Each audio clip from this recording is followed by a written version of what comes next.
I'm Mitchell Brownstein.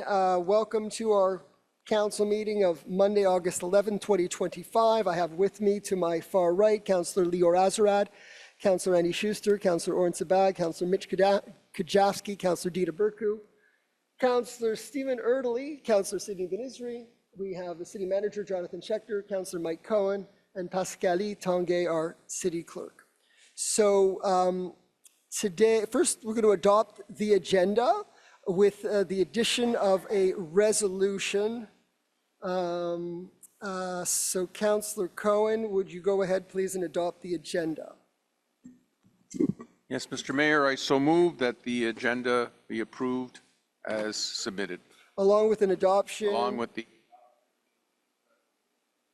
of the City of Côte Saint-Luc opposing the Canadian government's unilateral recognition of a Palestinian state.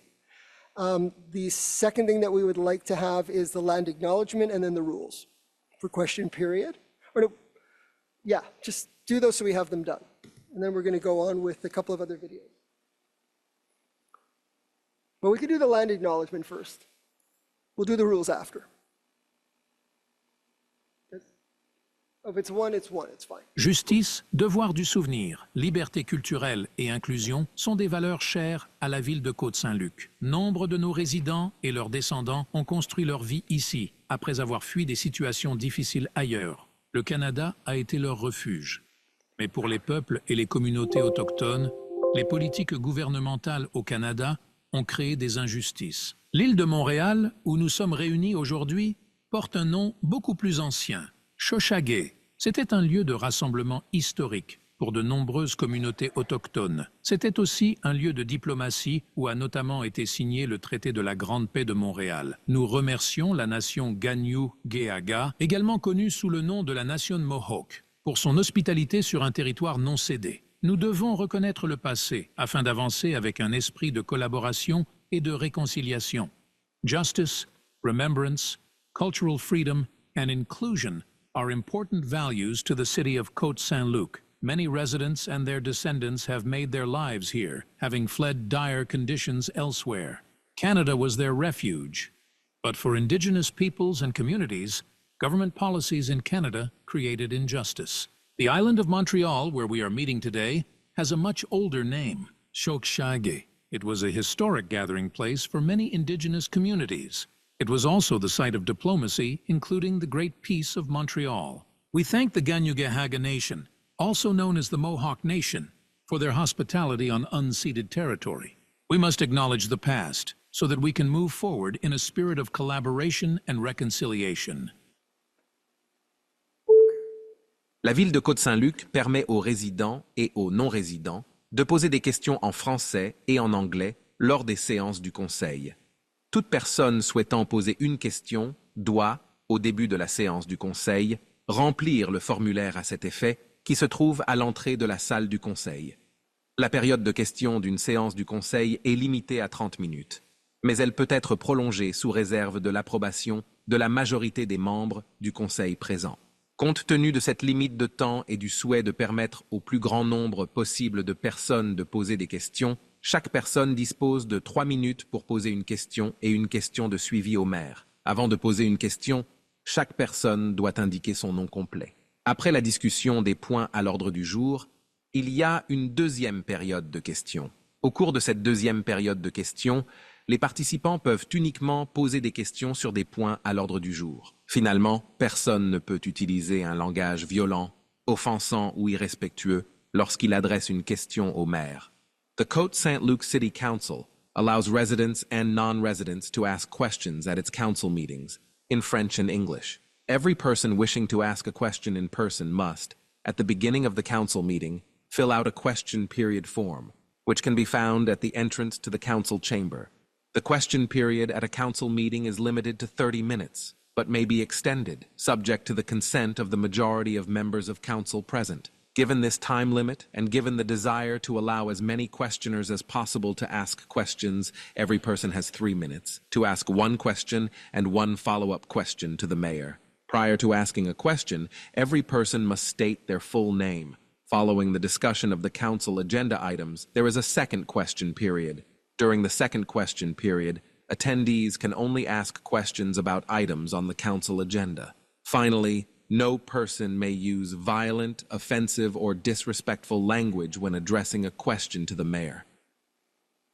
Thank you. We're going to show a couple of videos, but first I want to mention that as we approach the second anniversary of the tragic October 7th mass terror attacks in Israel, the city of Côte Saint-Luc is honoring the memory of Shiri Ariel and Kafar Bibas at Alex Look Place. The Bibas family story is one of both unimaginable loss and enduring strength.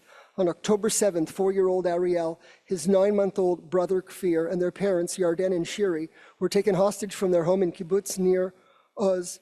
Ariel, Kfir were the youngest hostages captured that day. For months, their fate remained unknown as people in Israel and Jewish communities around the world prayed for their safe return. The color orange soon became a symbol of hope and solidarity, a reflection of Shiri, Ariel's, and Kafir's striking red hair. Yarden Bibas was freed from Hamas captivity on February 1st, 2025, after enduring 484 days in captivity following his abduction on October 7th, 2023. The bodies of Shiri, Ariel, and Kfir were released from captivity on February 20th, 2025. However, it was reported that they were killed by Hamas in late November 2023. In honor of their memory, we are creating a special outdoor reading nook at Alexander Look Place, a place for children and families to gather, to read, and to reflect. It will feature a little library filled with children's books, low benches for easy access, a picnic table, and a memorial plaque to be installed in the coming weeks. I don't know if you were able to show any of that. That's good. So now you could show the 2 videos, and then we'll move on to the next part. This was a video. The first one was from one of our residents. So, yeah, she did this on her own initiative.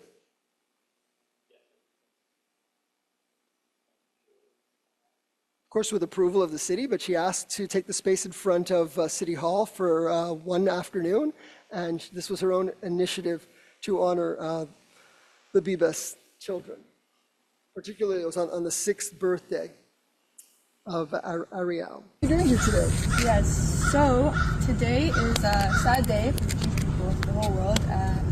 The Bibas family were abducted on October 7th by Hamas terrorists, and they were murdered at the end of a long, we were following, and it was a very long journey, and they were murdered. And today would have been Ariel Bibas' 6th birthday. So as a community, we're here to commemorate, to remember, to show comfort to his family, that the Montreal community stands with Bibas' family and with the hostages, taking upon some mitzvahs upon ourselves, and just commemorate. Well, we're very proud of you. And we're doing something special in their honor at Alex Look Place. We're going to have a special area for the Bibas children to remember them, with a takeout library for children's books and a play area. And it's being developed right now. It should be ready in the next couple of weeks in their memory. And it's people like you that allow us to ensure that we can make these things happen and remember them. Absolutely incredible. This is why I love Côte Saint-Luc. Literally, this is, we have such a strong Jewish community, people who care, people coming, showing support. This park is going to be such a beautiful thing. That was Ashley Steinwald. So I went by the park today. It's coming along. It's not a finished space yet. There's going to be elements that will be painted orange, and the picnic tables will be stained. But it's a nice working process. I don't know if you can see it quickly. Okay, take a look. Here I am at Alex Look Place, where we are in the process of creating a memorial space for the Bibas kids. Behind us, that's going to be orange. It's a takeout and drop-off library. And the whole space is beautiful, and Alex is surrounded by the memory of the Bibas children, and by weddings under the chuppah, and the Bialik kids playing soccer. It's a wonderful space. So following up on that, the last weeks, but particularly the last few days. It's been a big pain, stressful period and very painful for very many members of the Côte Saint-Luc community. Events happen, including what happened on Friday. I'm going to read the statement regarding an assault on a Jewish father on Friday, August the 8th, and then we're going to maybe show the video first.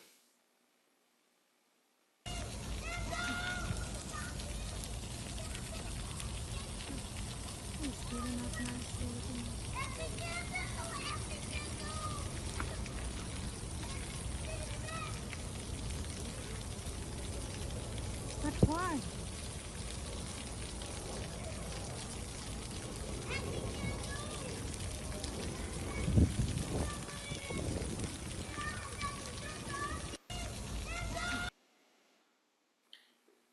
Okay, so the individual was arrested. It was clearly an anti-Semitic attack. You could see the throwing of the kippah onto the floor. The video speaks for itself. The statement by the city was as follows. Côte Saint-Luc, August 10th. The assault of a Jewish father in front of his 3 young children in Park Extension on Friday was appalling. It reflects something deeply wrong in our society. Hatred of Jewish people is not a Jewish problem. It's a societal problem. Too often, anti-Semitism is explained away by shifting blame from the perpetrators of hatred to the victims. I've heard too many comments from people saying something along the lines of, well, what would you expect when Israel is in a war against Hamas? These same people never think to say, well, what would you do?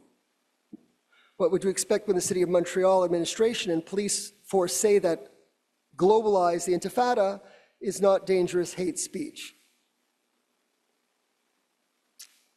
This kind of derangement needed to attack a father beside his young daughters grows from long-standing prejudice against Jewish people. It is supercharged by a news media that too often parrots propaganda by Hamas without due diligence and a social media environment that pushes conspiracies and lies. The toxic mix leads to marches where extremist rhetoric is spread and otherwise decent people learn to hate. Politicians must not retreat into platitudes or empty condolences. They must act. Visibly, Jewish Quebecers, like the man attacked, have stalkers.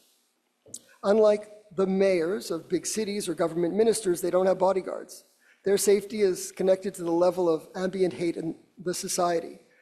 The city of Côte Saint-Luc has repeatedly called on Mayor Valérie Plante and the SPVM to better police protests by cracking down on hateful incitement, as well as giving police the tools that they need, like body cameras and creating buffer zones around sensitive places like synagogues. Attacks like the one on Friday are making Jewish Quebecers question whether they have a future here.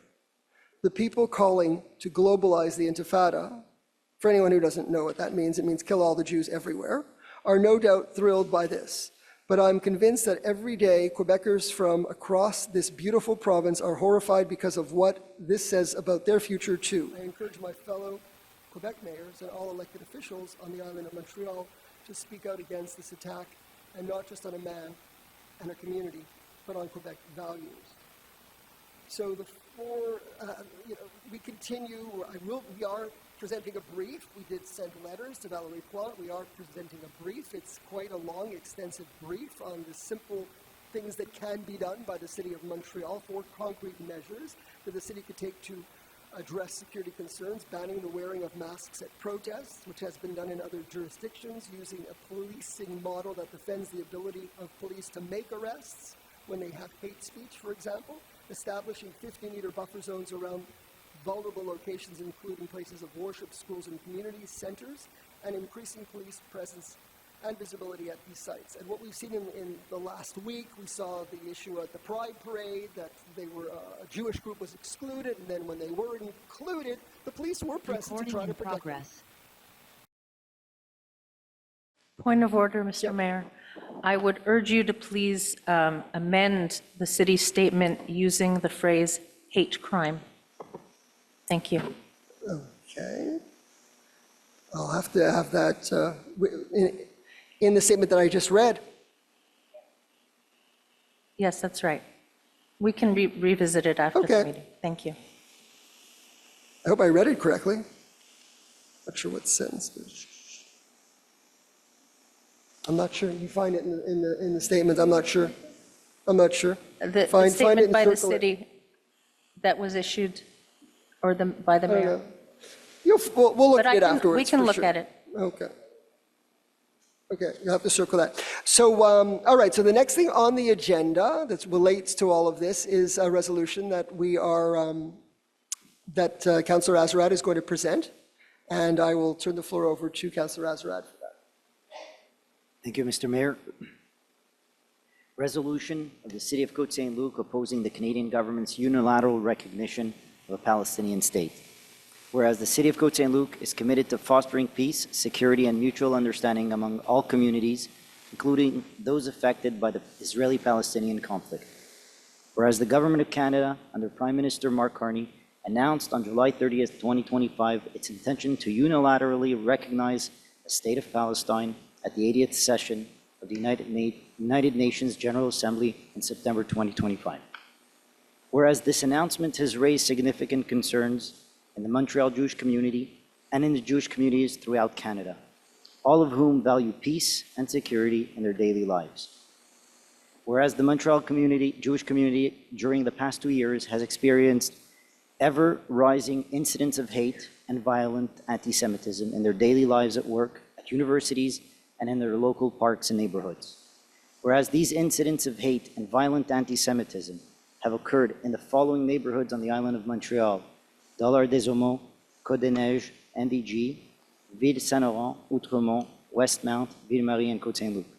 Whereas the recognition of a Palestinian state at this juncture without a negotiated agreement between Israel and the Palestinian Authority not only departs from Canada's long-standing policy of supporting a two-state solution through direct negotiations, as consistent with United Nations Security Council's resolutions 242 and 338, but it legitimizes and emboldens the terrorists abroad and all those who support them here at home. Whereas in rushing to endorse Palestinian statehood without any agreement between the parties, without borders, without elections, with a terrorist organization still in control of Gaza, Prime Minister Carney is rewarding violence and legitimizing extremism in the Middle East and right here in Montreal, as well as in Canada. Whereas the following conditions were announced by Prime Minister Carney: that Hamas must immediately release all the hostages taken in the horrific terrorist act of October 7, that Hamas must disarm, that Hamas must play no role in the future governance of Palestine, and that any path to lasting peace for Israel also requires a viable and stable Palestinian state that recognizes Israel's inalienable right to security and peace. These conditions have not yet been satisfied, and announcing the recognition of a state without first ensuring the preconditions are in place only serves to empower the terrorists and their local supporters. Whereas the unilateral recognition of a Palestinian state emboldens and rewards the terrorist organization Hamas and its supporters as they openly seek the destruction of Israel and advocate for global intifada. Prime Minister Carney's announcement does not just embolden terrorism abroad, it empowers anti-Semitism here in Canada. Whereas this declaration will energize those who have already defaced our campuses, disrupted our streets, and threatened Jewish communities across the country. It legitimizes their hate and cloaks it in the language of international diplomacy. This is a dangerous move that endangers the safety and the security of the Canadian Jewish community. Whereas the City of Côte Saint-Luc has a long-standing commitment to human rights, community safety, and the protection of democratic allies. Whereas the City of Côte Saint-Luc recognizes the complexity of the Israeli-Palestinian conflict and the need for a balanced approach that respects the rights, security, and aspirations of both Israelis and Palestinians.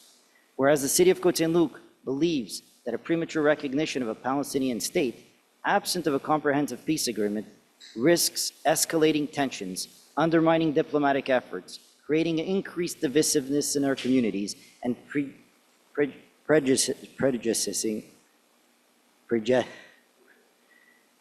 sorry guys, it's emotional. Prejudicing the outcome of negotiations critical to achieving a just and lasting peace. Now, therefore, be it resolved that the City of Côte Saint-Luc opposes the Government of Canada's decision to recognize a Palestinian state in September 2025, as it deviates from the established principle of achieving statehood through direct bilateral negotiations between Israel and the demilitarized Palestinian Authority, which recognizes Israel's right to exist. Calls for continued international support for diplomatic efforts that prioritize the immediate release of all hostages held by Hamas, disarmament of terrorist groups, and the establishment of governance structures that promote peace and reject violence. Reaffirm its commitment to fostering dialogue, understanding, and peaceful coexistence that promote mutual respect and cooperation among all Canadians, Quebecois, and residents of the island of Montreal, regardless of background. Directs the City Clerk to transmit copies of this resolution to the Prime Minister of Canada, the Minister of Foreign Affairs, the Member of Parliament for Mount Royal, and all other relevant stakeholders. Thank you, Councillor Azarad. Moved by Councillor Azarad and seconded by, I believe, all members of council and the mayor. So it's been moved and seconded. Discussion. I'll just first like to thank Councillor Azarad for leading on this and for all the members of council for participating in the amendments and the drafting of the resolution. This is these are very difficult times. As municipal leaders, this is what we can do. We do resolutions, we encourage other levels of government to act in certain ways. We do memorials like Alex Look Place and the Bebas reading space, and we try to affect change at the municipal level in the best way that we can. Particularly, we're not pleased, and we're certainly not pleased with the level of anti-Semitism that is arising in horrible ways. What was seen on Friday when a man was with his children, and because he was wearing a kippah, he was assaulted. The person has been arrested. We don't have all the details, but it was very apparent from the video and from the information that we have so far that there was not much else involved besides the fact that he was sitting there looking Jewish. So it's hard to believe that we're living in those times, and we have to do what we can to address those issues. So this resolution sends a message, and hopefully it will have some impact on other levels of government. I continue to ask the Mayor of Montreal and the police of Montreal to act and to make changes. And I think this is an important statement towards the Government of Canada. So thank you, Councillor Azarad, and all of councillors. Who else would like to speak? Councillor Azarad? Thank you, Mr. Mayor. Sorry, I'll try to be brief. So for me, silence was not an option, and municipal governments speak through resolution, and that was our first goal here tonight. I was horrified, and I had spoken to a couple of the councillors about this, and we all were, when the statement was made by the Prime Minister, and not even mentioning the immediate release of the hostages, which for me was the foremost priority. Since October 7th, I feel like as if we're living in an upside-down world. October 8th started already with protests against Israel, which they hadn't been even started, already being vilified. So for me, this statement shows only one outcome. It's rewarding Hamas, and it robs us all of a prospect for true and lasting peace. So I expect a lot of questions, and I'm going to get the questions of what about the devastation in Gaza? There's many answers. Some is like they're going to say to me, you're forgetting what's going on in Gaza. I'm going to say, you forgot how we got here. There's still hostages there. I haven't seen. I looked through, in researching and preparing for this, I looked through all conflicts in last century, and there isn't one that ever expected two warring factions or two warring opposing forces where they're expecting somebody to feed their enemies at their own peril. In the past, in Middle East, other Middle East wars, Syria especially, there's 30 plus, 40 plus Muslim and Arab countries around. They've all taken in refugees. And where are they? Where are the Egyptians? Where are the Jordanians? Where is everyone? So there's so many other questions that could be asked as to why we're here, not forgetting we're still here because the hostages are still there. So we have a moral obligation that must come before political expediency. So to me, that's primordial. And a Palestinian state should be recognized when it can be done with a viable entity and a government that affirms the state of Israel's right to exist, which at the moment that does not exist at the moment. So to me, this mention of Prime Minister Carney's is just, it's hurting the peace efforts. It's collapsed the ceasefire talks. And Canada, by joining the chorus, is just rewarding the murderers, in my opinion, with a state. So, they may have forgotten the Bibas babies, they may have forgotten Alex Look and many others, but our communities won't. So to my fellow councillors, I say, despite any political differences among us, we can and we must speak with one united voice on an issue of such moral clarity. I thank you for your support over this past week on the resolution I put forward, and I look forward to the next steps that will continue to protect our residents and hold the federal government accountable for its tragic misstep. Thank you, Mr. Mayor. Thank you, Councillor Azarad. Anyone else? Councillor Erdely. First I want to take a moment to thank Councillor Azarad for bringing forward this motion, and I think I have to admit, it's one of the best motions we've adopted. So I appreciate. I know he took a lot of time and effort into the phrasing, the background, and I appreciate that. I also want to take a moment to recognize Ashley Steinwald, who's here in the audience, who took the initiative with the city, and it's nice to see a young adult taking the lead. So congratulations to her as well.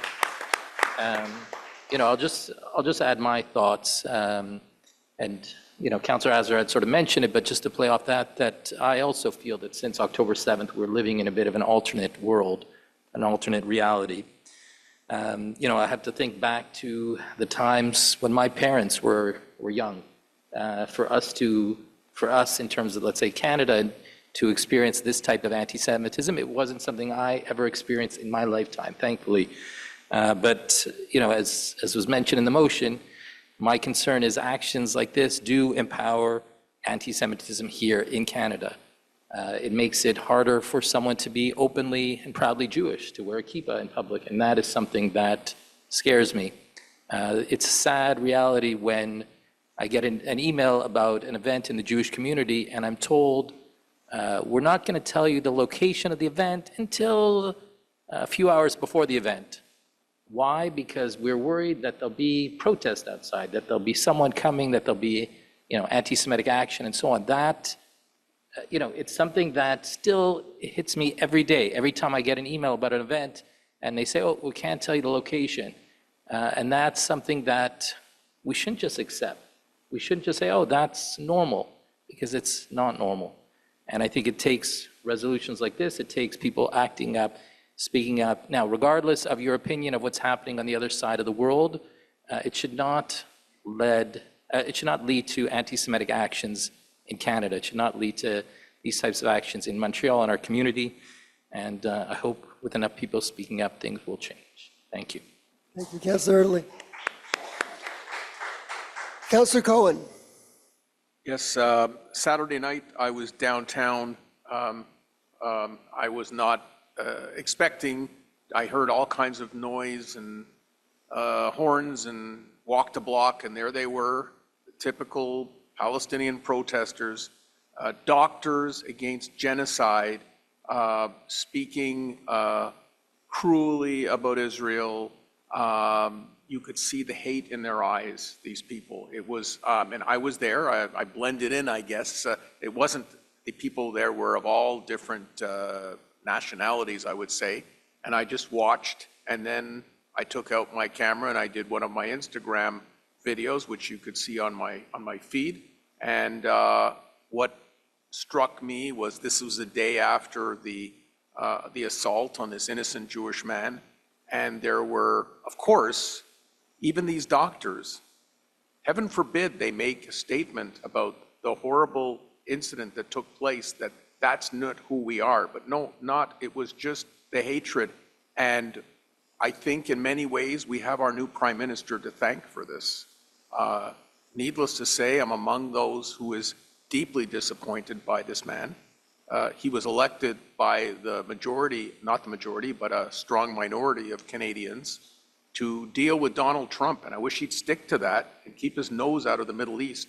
I don't know what knowledge he has of it. He's a financier. I don't know if he's ever been to Israel. If not, we should get him on a plane and show him the geographic breakdown of Israel, that maybe he's not aware that Israel, if you've been there, and I've been there 7 times, are surrounded by their enemies.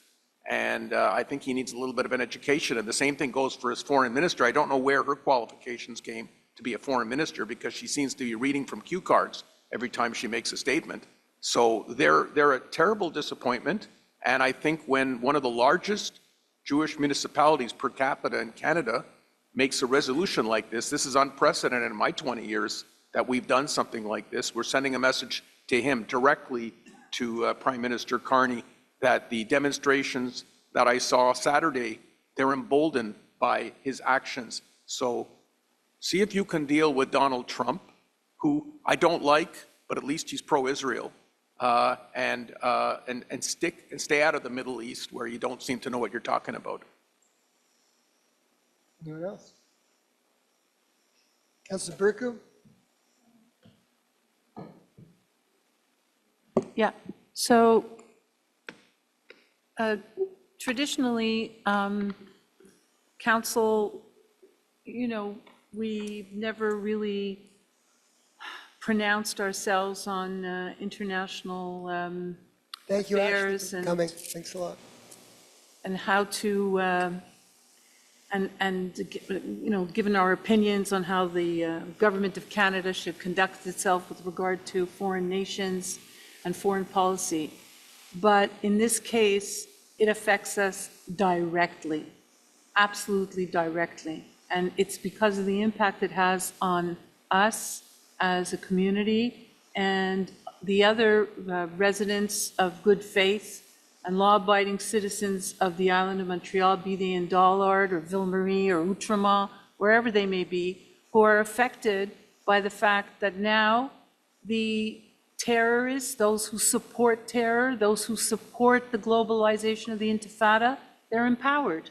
They have been directly empowered. It started in November 2023 when Sharkawi stood on the balcony of Place des Arts and called for a global Intifada, and then there was a whole debate as to whether or not, it was hate speech or not hate speech. And the police and the Plante administration have consistently sided with their right to to call for destruction, to call for death, to call for the absolute annihilation of the Jewish state and the Jewish people. And I feel that it's just gotten worse and worse, and we see it. And now, this is the culmination. This is the result. We've had 2 years of this. I stood on March 4th, 2024, at the entrance of the Federation building, not being able to get in, and the police were telling me, faut rester calme, madame.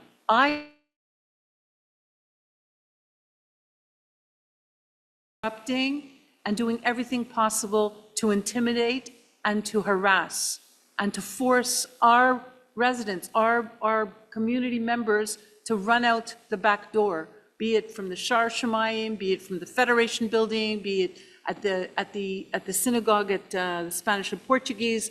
All the times we've had incidents. And instead of enforcing the law, instead of declaring it hate speech, no, this is free speech. As long as the violence is only directed at the Jews, the police will not intervene. They are waiting for there to be violence on both sides. Is that what they're waiting for? So this unilateral declaration by the Prime Minister of Canada stating, oh, we'll recognize a Palestinian state and we'll figure the rest out later, is only empowering and emboldening and energizing those hooligans who are running wild in our streets, who are intimidating us. We cannot go downtown anymore. You can't go to Westmount on a Friday night because there's no peace and security. You can't walk in a park in Outremont with a kippa. You can't do many things now that we were able to do. We don't recognize Montreal anymore. And I went to the Security Commission and I told them that. They didn't listen. We sent letters to Plante on numerous occasions. The mayor has gone to see Plante twice. She doesn't listen. The police chief doesn't listen. And now the Prime Minister of Canada is just fueling that same flame. And that's why I supported this resolution. And hope that other cities on the island of Montreal and other mayors and councillors are going to understand that it starts with us, it doesn't end with us. There's going to be more and more of this as long as the police and the law and order is not enforced, because they're just empowered. We've just empowered the terrorists abroad and energized those who support them here at home. So that's why I'm supporting this resolution. Thank you, Councilor Burko. Anyone else? Anybody else? Okay, Councilor Benizri. Merci, Monsieur le maire. J'aimerais juste remercier le conseiller Azerad pour avoir depuis hier, là, je sais qu'il travaille très fort sur cette résolution et d'avoir initié cette résolution. Ce que j'aimerais dire, c'est, écoutez, je ne vais pas répéter tout ce qui s'est dit, mais malheureusement, on vit des moments très difficiles. On n'a jamais vu cette augmentation d'actes antisémites à Montréal. On s'est toujours promené librement. On se sent vraiment insécure. On n'a jamais vu qu'il fallait protéger toutes nos institutions communautaires, nos synagogues. On n'avait pas besoin d'avoir toute cette sécurité. Moi, je suis arrivé à Montréal depuis 82, et c'est vraiment ces dernières années où on a dû renforcer la sécurité. C'est sûr qu'il faut faire attention, mais ça n'a jamais été à un tel niveau, si je puis dire. Et malheureusement, toutes ces attaques aussi contre la communauté juive, que ce soit au niveau individuel, au niveau institutionnel aussi. Et je pense que c'est important, surtout ici à Côte Saint-Luc, où on a quand même un grand pourcentage de membres de notre communauté, la communauté juive. C'est important qu'on puisse supporter cette résolution et être aussi une des villes, je pense des premières villes ou des seules villes à vraiment appuyer si on veut mettre en place cette résolution, adopter cette résolution ce soir. Et on espère tous qu'on aura un meilleur futur. Merci. Merci, Councilor Benizri. Councilor Schuster. Thank you, Mr. Mayor. Just briefly, I know most people know that I work on a university campus.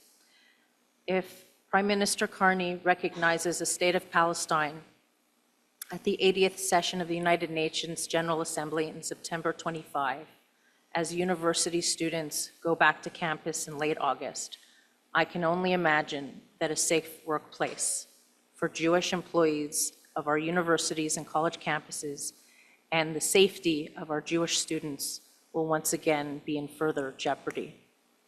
Thank you. Thank you, Councilor Azerad. Anybody else?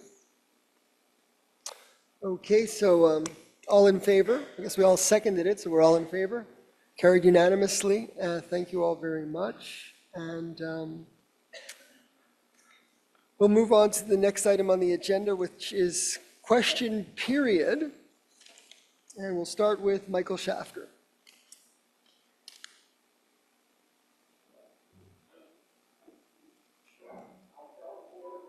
Michael Shafter, go ahead. I'll speak louder, sorry. Oh, one second. I'm learning my technology. What's the next?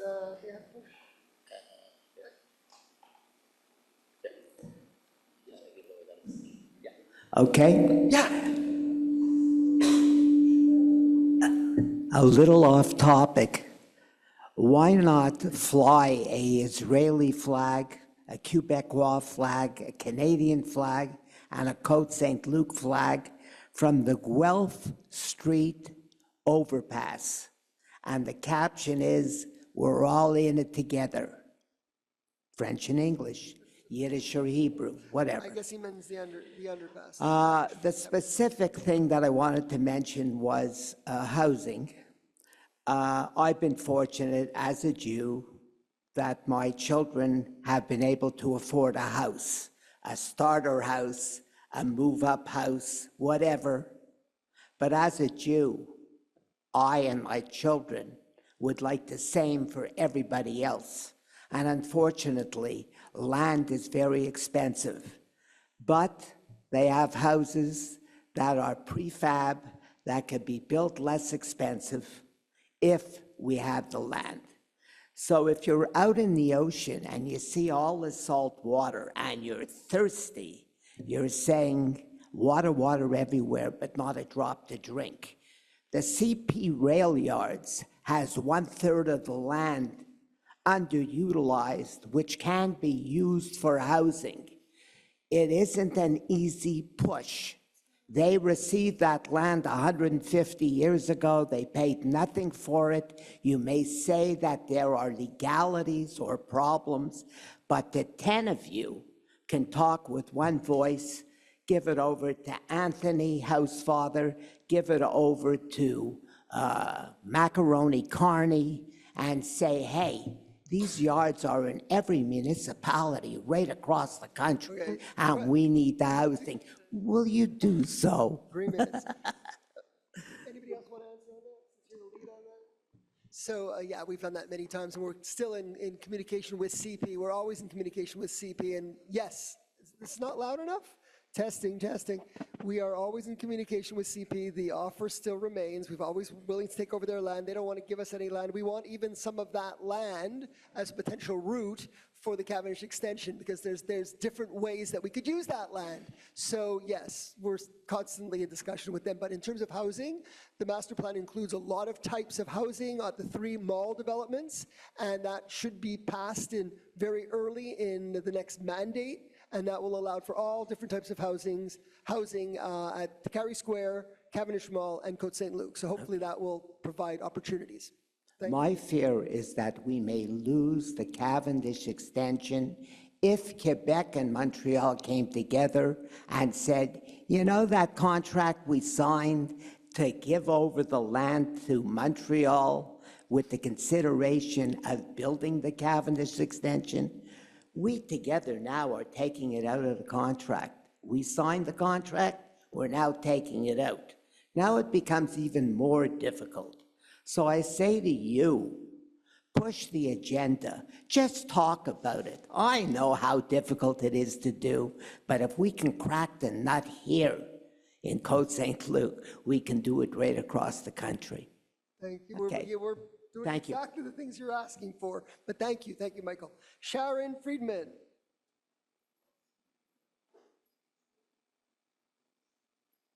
Good evening, everybody. Good evening. Okay, I have pictures. I bring pictures. About 2 weeks ago, a new minister, federal minister, was named for housing. His name is Gregoire Robertson, who reported on CJAD that he needs land. He's going to look for land. A new party in Montreal, they're all looking for land. Mr. Robertson is not new to politics, as he headed housing in Vancouver, was their mayor, and was an abysmal failure at not even housing one homeless person. You could read about him online. Land he needs, I went with a friend on a quiet 2-lane road that no one knows about, or almost no one knows. No cones, no traffic, and it took us from Carey until all the way to the West Island with one light, only because it was too narrow for cars to go in both directions. But what I saw, and I brought pictures, was miles and miles and miles of empty land, some belonging to Côte Saint-Luc, that can be seen in my pictures, and I'll get to that. Here we go. Okay. Here's one for you, Dita. Careful. Do you want to, I don't want you to jump up. One I sec. think, Just take, Jean-Marc- Sharon, we'll get it. Thank you. You just stay where you are and not to worry. Ask a question. Just ask the question. It's only supposed to be 3 minutes And for a as question. you can see, the housing in the background is Côte Saint-Luc. So how much out of that land belongs to us? Let's see. Hippodrome. And it was very flat and can easily be developed for housing. We should be outraged that Côte Saint-Luc has not developed this land in all these years.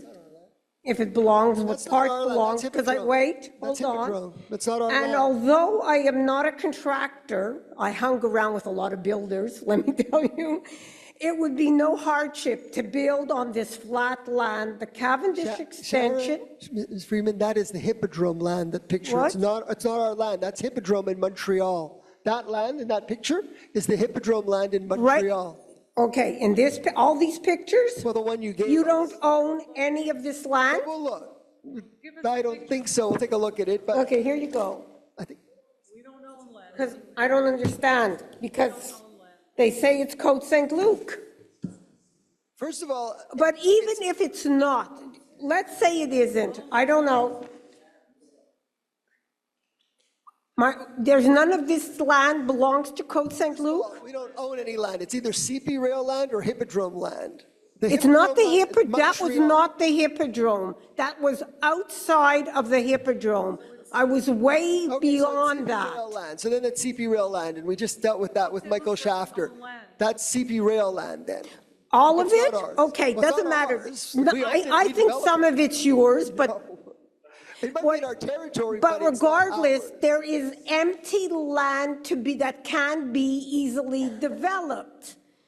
And it's really sad that there were old broken down trucks and, you know, it would be, and it's also flat, so there's not a problem to build a Cavendish or roads. Can I answer the question? Because I get Can- your question. I saw the pictures. Well, let me, got can your I question. just finish? Yeah, but it's 3 minutes, over 3 minutes already. Well, So can get I to the just- question, please. Can I just finish? Yes, please. Okay? We need a council that can stop the game playing and the useless meetings. We need a council that can negotiate with the train stations, with the train companies, to build under or overpasses for roads and housing there. If they continue to be the poor corporate citizens you claim, there is a boss over them. I have his name, by the way. Got it from, okay, so there are people, we need that land for the housing and for some roads. And as for, I think you answered and your also, as stated by Vancouver and Toronto, they are sitting with empty condos. Why? As CBC and CTV, people want the grass. They don't want 600 or 800 square feet units at all. And this, I mean, I don't know, did you see Over 3 the? minutes. We're only allowed 3 minutes. There's a lot of questions I have today. Okay, I don't think my people want to be question. here all night. We have a lot of questions, a lot of questions. So if Okay, there's anything else, please get to it. Well, number one, why can't some of this land be developed for housing? Because we And don't why know. can't we get the Cavendish extension that was like no easy feat? It's very easy to build there. Yeah, we don't own it. We're still negotiating on the Cavendish extension. We have meetings. We're always having meetings, but yes. we're Yeah, still but fighting with meeting them. Cavendish, We're still Cavendish, fighting with never the going to Cavendish extension. happen. Well, there's different proposals that they have that we don't necessarily agree with, but we are having meetings. We'll continue. We don't own that land. We'd love to develop it if CP would sell it, but they're not, or be willing to develop it. Alan J. Levine, you're next. Anyway. Thank you. Useless.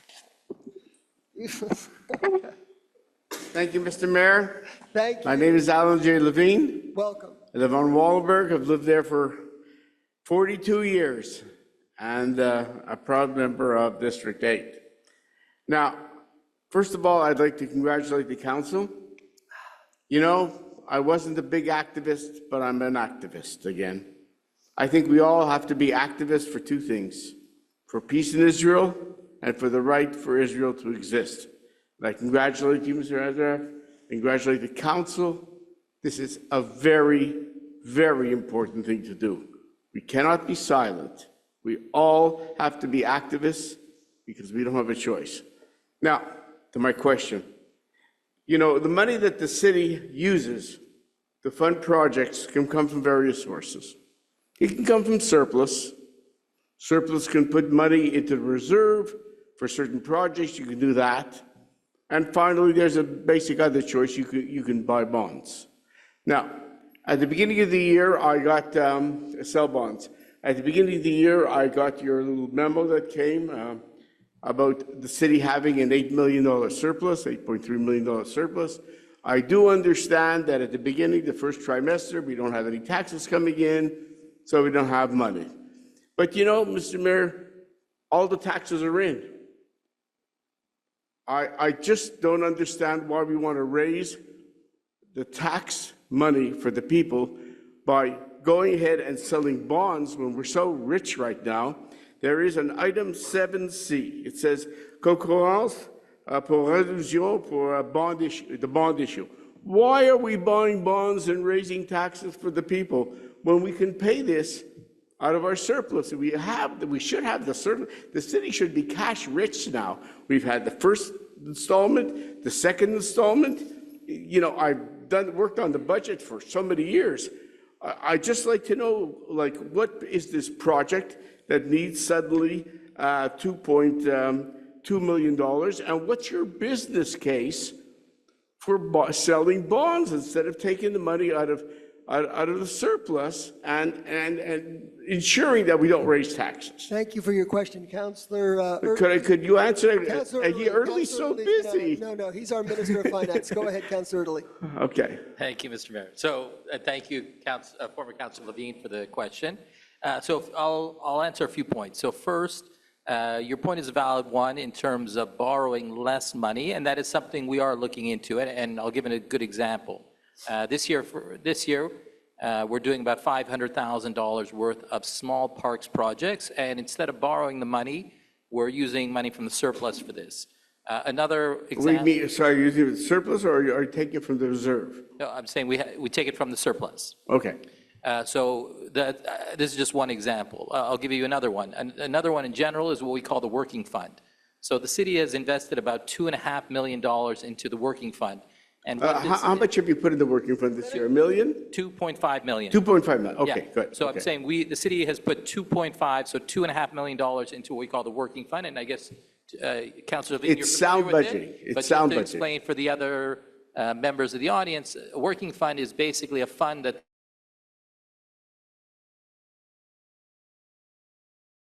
we borrow from ourselves, so we don't have to pay interest. And this, we generally use it for smaller projects.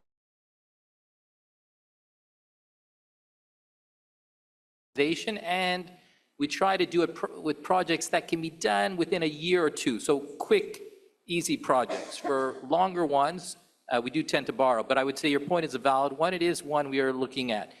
The other point I'll mention is what we've been doing, and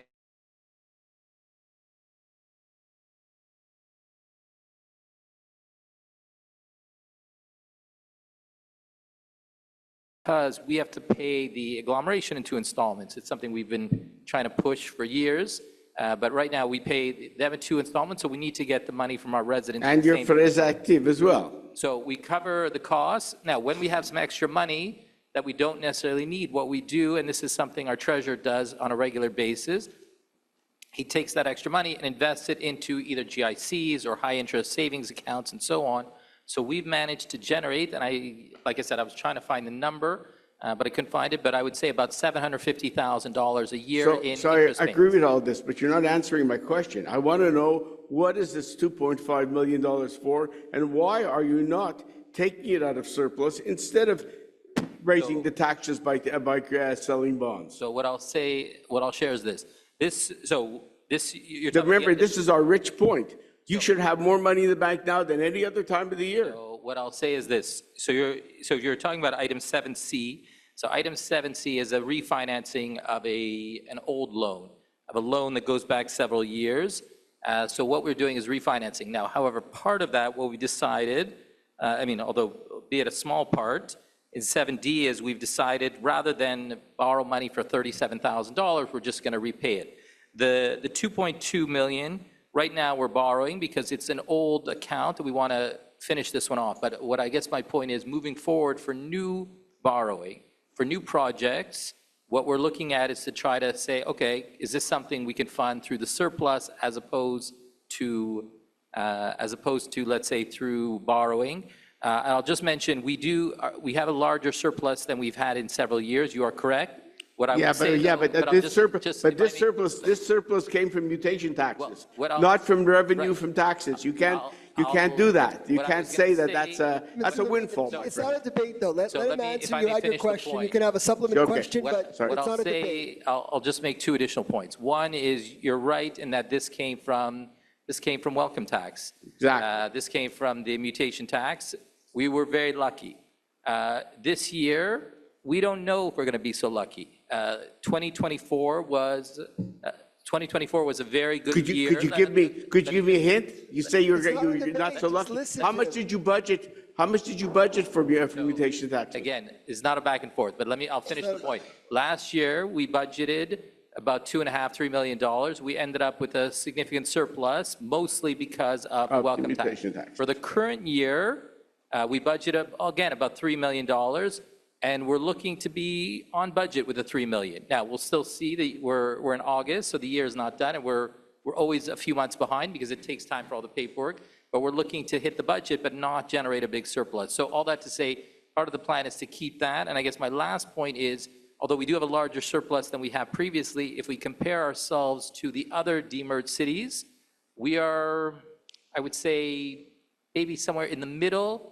If we compare surplus per capita to the other demerged cities, I would say we're sort of in the middle, maybe actually slightly below average. So we're still, although we have a bigger surplus than we've had it previously, we still don't have, let's say, a big surplus. So my point is we want to keep that.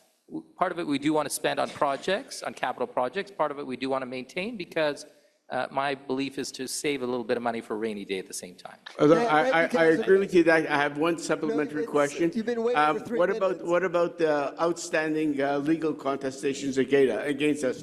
I read about $44 million from Groupe Pacifique. We're taking people to court over contentious issues. Do we have this budget? Would you put money aside for these legal cases? So what I'll mention, among the, in addition to the surplus, I should mention, we do have some other additional reserves. So we have reserves, for example, water reserve, we have a road reserve, we also have a reserve for legal contestations. Okay, so that's we do very have important. Reserve, but I don't want to get into details. No, I just wanted to know how it's being budgeted. Thank you. I agree with Thank that. you. Okay, great. Thank you. Thanks a lot, Alan. Thank you very much. Mr. Levine, thank you. Our next question, I don't know, it looks like it's an interesting time of the year. Okay, Eva Ohayat.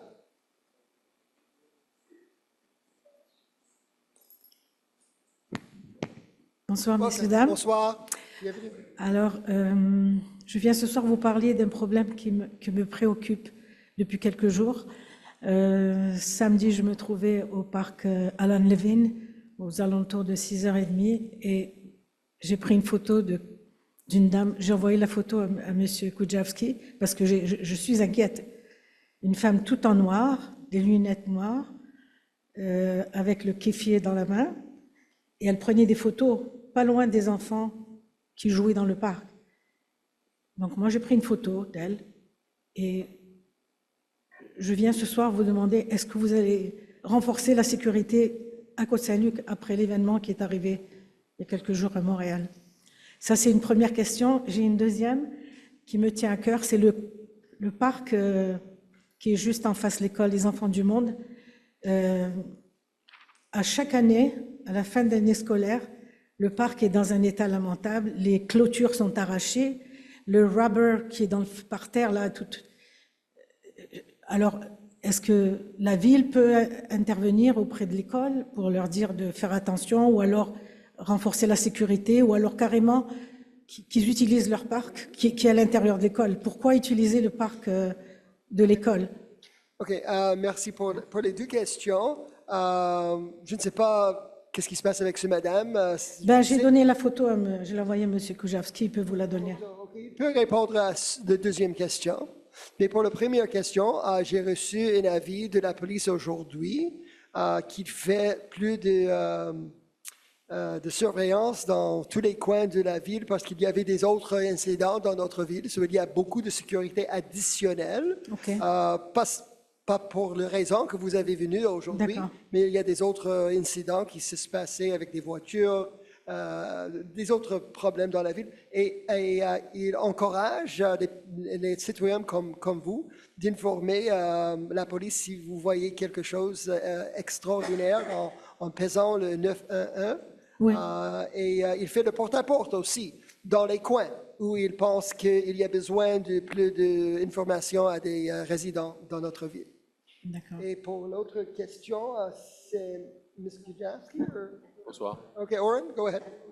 Bonsoir, je vais juste... Oh oui, je m'excuse. Est-ce que c'est possible de mettre mon nom confidentiel? Je ne veux pas qu'il soit dans les... Le nom confidentiel. Ouais. Pour des raisons de confidentialité. Vous avez venu avec votre nom. C'est sur la vidéo et tout. Non, mais si vous... Je sais que des fois, les informations vont au Suburban. C'est déjà en direct. C'est tout en direct. OK, Councillor Sabag. Juste pour peut-être répondre à vos questions par rapport à la sécurité publique. Et donc, je veux juste... Peut-être pour que les gens comprennent, on a de la sécurité publique 24 heures sur 24 à Côte Saint-Luc. Nous avons augmenté nos effectifs l'année dernière. On continue, et je vais demander au conseil d'augmenter encore plus d'effectifs cette année. On a plus de véhicules, on a plus d'agents de sécurité. Notre répartition a été renforcée aussi. Donc, on a quand même beaucoup de sécurité publique qui s'assure de la sécurité de nos citoyens. Ceci dit, c'est sûr qu'on ne peut pas être partout, tout le temps. Donc, si vous voyez quelque chose et vous nous l'envoyez, ou si vous avez des plaintes par rapport à des voitures qui font la course, ou peu importe, il y a toujours des moyens de communiquer cette information, non seulement à la ville de Côte Saint-Luc, mais aussi à la SPVM. Oui. Donc, pour vous rassurer un petit peu, rassurer le public, on continue à augmenter nos budgets dans la sécurité publique, surtout dans ces moments-là, et pour assurer qu'on a quand même assez d'effectifs pour assurer qu'il y a autant de patrouilles de possible, autant la nuit que la journée, durant la rentrée d'école et en soirée aussi. D'accord. Mais est-ce que c'est normal qu'une personne soit complètement voilée, les lunettes noires? On ne sait pas si c'est un homme, si c'est une femme. Je ne sais pas, je ne peux pas répondre. Vraiment, est-ce que c'est normal? Je ne sais pas ce que ça veut dire. Est-ce que c'est normal? Je vous le dis personnellement. Ce n'est pas une question que je peux répondre. Est-ce que c'est normal? Il y a des gens qui s'habillent d'une certaine façon, il y a des gens qui se promènent avec certaines choses. Je sais qu'on est très tolérant ici à Côte Saint-Luc, donc on a quand même des gens qui se promènent d'une façon ou d'une autre. Un peu. La normalité, ce qui est normal pour vous ne peut être pas normal pour l'autre personne, donc je ne peux pas répondre à cette question pour l'instant. Okay. Merci pour votre question. Merci. La prochaine question, c'est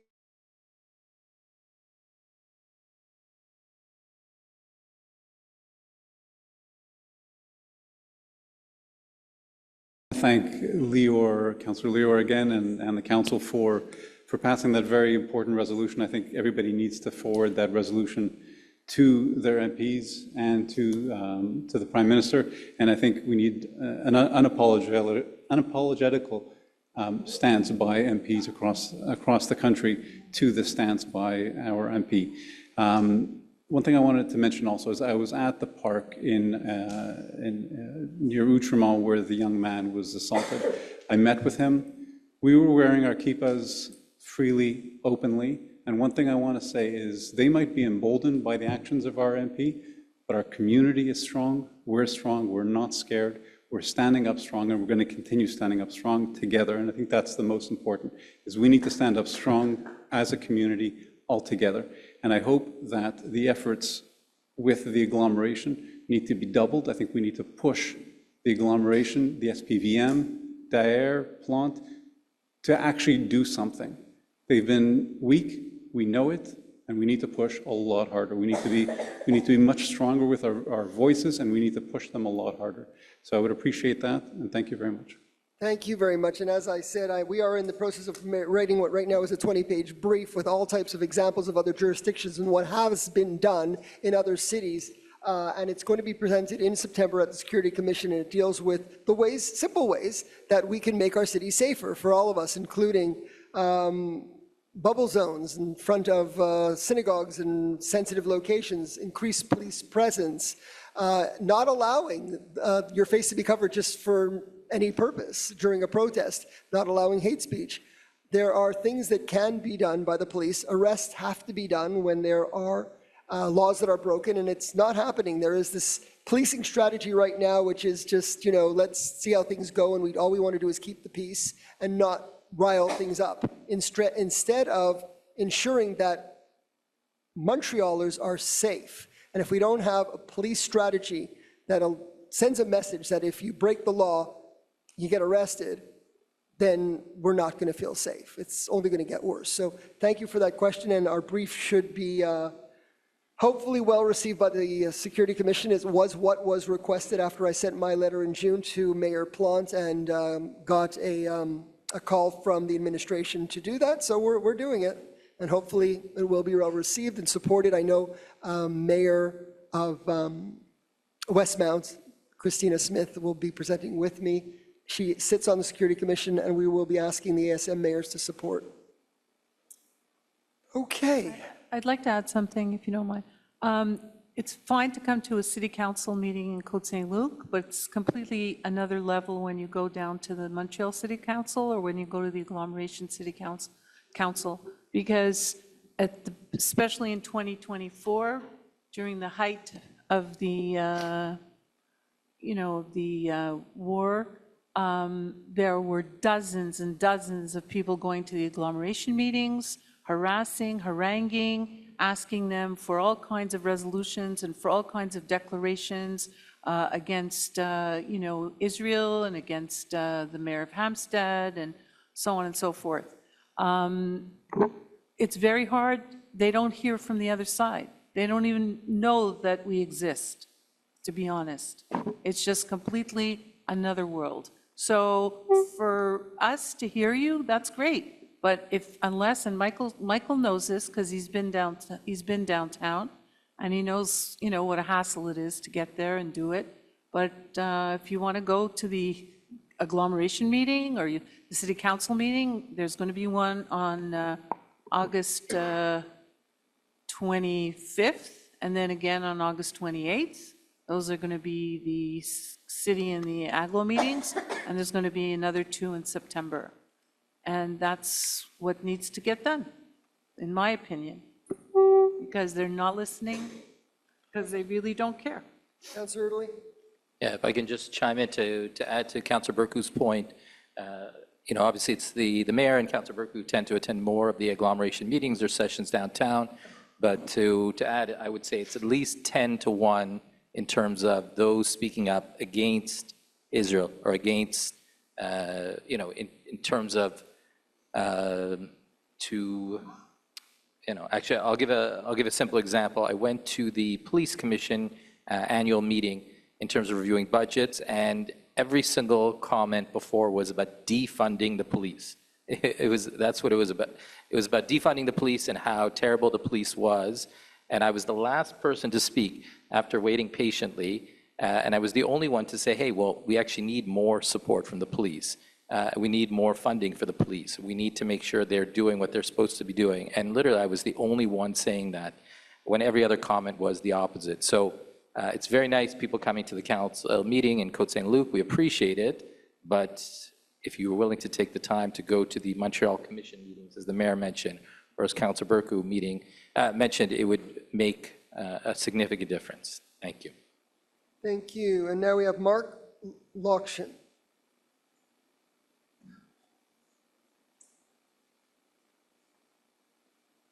Welcome. Thank you. Hello, everybody. Good evening. My question is for the person who is responsible for overseeing public works, Councillor Benizri. Hello, Councillor. I'll say it in English, but je peux répéter en français si vous voulez. Oh, okay. Vous voulez? No, it's fine. In English. Okay. Basically, if I've been dealing with public works for over 10 years. And if you read my report that I sent to the leadership team roughly 2 years ago, 2.5, and public works is, in my opinion, is a pretty much significant problem area in the city. Maybe the only problem area, you know, from my experience dealing with other parts of the city. And honestly, in all those years, I've never seen you being involved in addressing any of those issues. For example, Councilor Cohen been involved for a number of years, you know, so my question is there is a reason for that? I'm not saying you haven't been involved, because I don't know, but all the issues that, you know, Could you be specific about which issues are not being addressed? Oh, well, I think they've been listed described in great details in the report, but I can bring examples of noise pollution emanating from the snow dump, then the extreme difficulties dealing with that department, this area, contrary to pretty much every other area in the city. You know, that's very difficult to deal with, very uncooperative. And the other issue is... Well, I mean, you can respond to Councillor Ben-Isri, but I do know that our Director of Public Works is very approachable. If you ever need to meet with her or send an email, you'll get a response, as well as with Councillor Ben-Isri, but I'll let him answer. Look, it's the first time that I'm hearing about this report. I never saw this report. You never saw the report? The report, no. I sent it to the whole council. Like, how many years ago, you said? 2 years ago. 2 years ago. Okay, so this is something I will ask, you know, our administrator, you know, our director to see if we receive a copy of this report, so at least we can, I'm going to request it. On the other hand, look, if there is issue, I'm sure there is always a way to, you know, to solve them.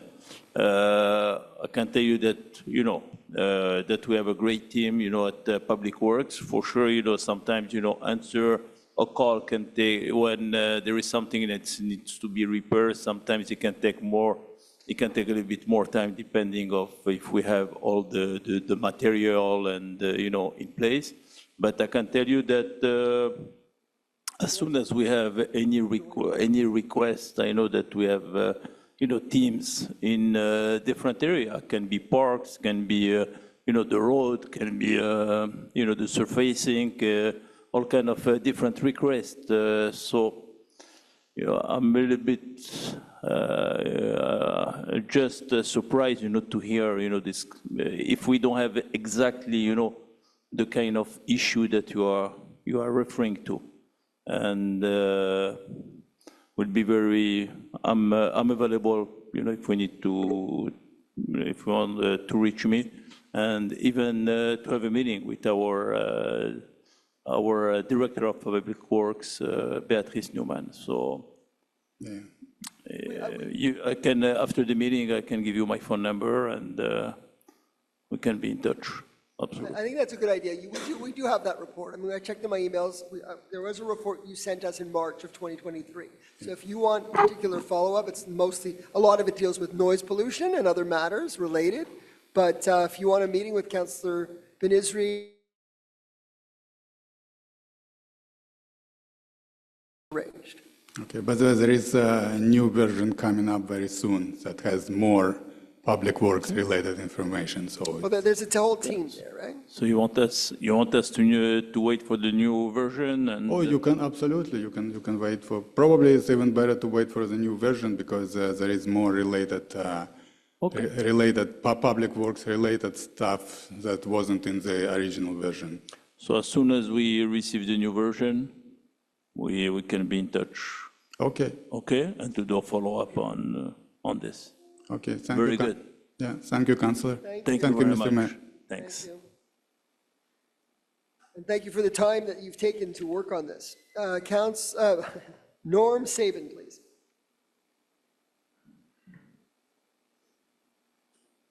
Good evening. Welcome. First, I just want to say, as I was walking into the building this evening, your wife stopped me and she told me it's like freezing in here. She brought her hot tea and her sweatshirt. So I just wanted to relay, I didn't go after her and tell her to tell you to raise a thermostat. The thermostat. She approached me. She's In always fact- hot. I don't understand how she's cold here. But anyway, okay. In fact, your employee put on a shawl a few minutes ago because I think she's cold too. Okay, thank you. So we have municipal elections coming up November 2nd, 2025. I know that Councillor Cohen has already publicly announced that he's running in a suburban.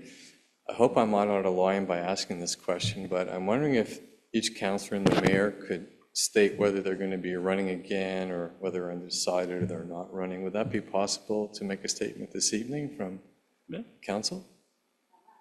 I don't know if anybody else is ready to announce. I personally always like doing my job as mayor until it's time for the election, which is a 45-day period. And I don't like getting into the whole election thing before then. So I'm not announcing anything. I'm just going to continue doing my job. Anyone want to announce anything? I have no issue to announce that I'm going to present myself in District 7. Okay. And this is official. Okay. Yes. Okay. Anybody else? Lior, are you running? You're running, yes? Probably considering it. Anyway, I think you guys are all great. So if you decide to run again, I think you're all terrific. Okay, thank you. Thank you. Okay. Anat Marciano.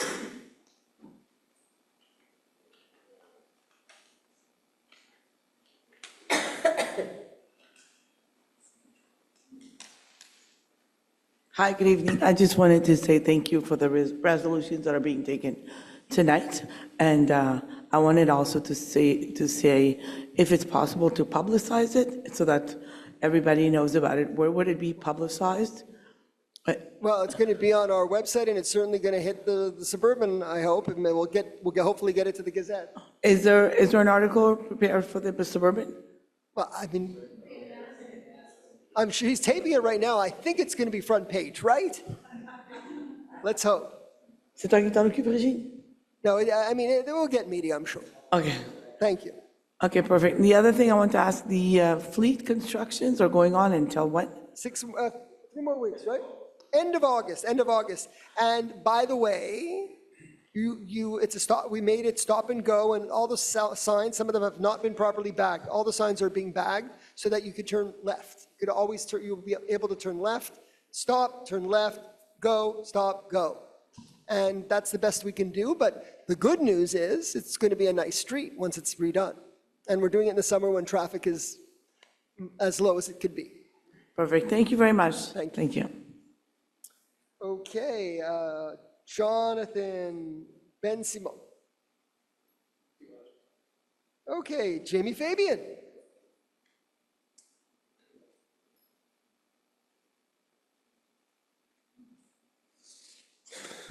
Hello. So I wanted to start by saying that we spoke a lot about the questions were asked about the police in this meeting, and that we need to do more with the agglomeration. And maybe I'm here to have a different perspective. Amongst the 3 levels of government, ironically, it's the government that's promoted itself as the most nationalist that's been the most supportive of the anti-Semitism issue, which would be the provincial government, in my opinion, by far. And I want to say that, we talk about how we're outnumbered 10-1 at the agglomeration and municipal council. And I think that if we're here to fight this anti-Semitism problem, we all believe that Israel has the right to exist, but we've never been in the majority on that.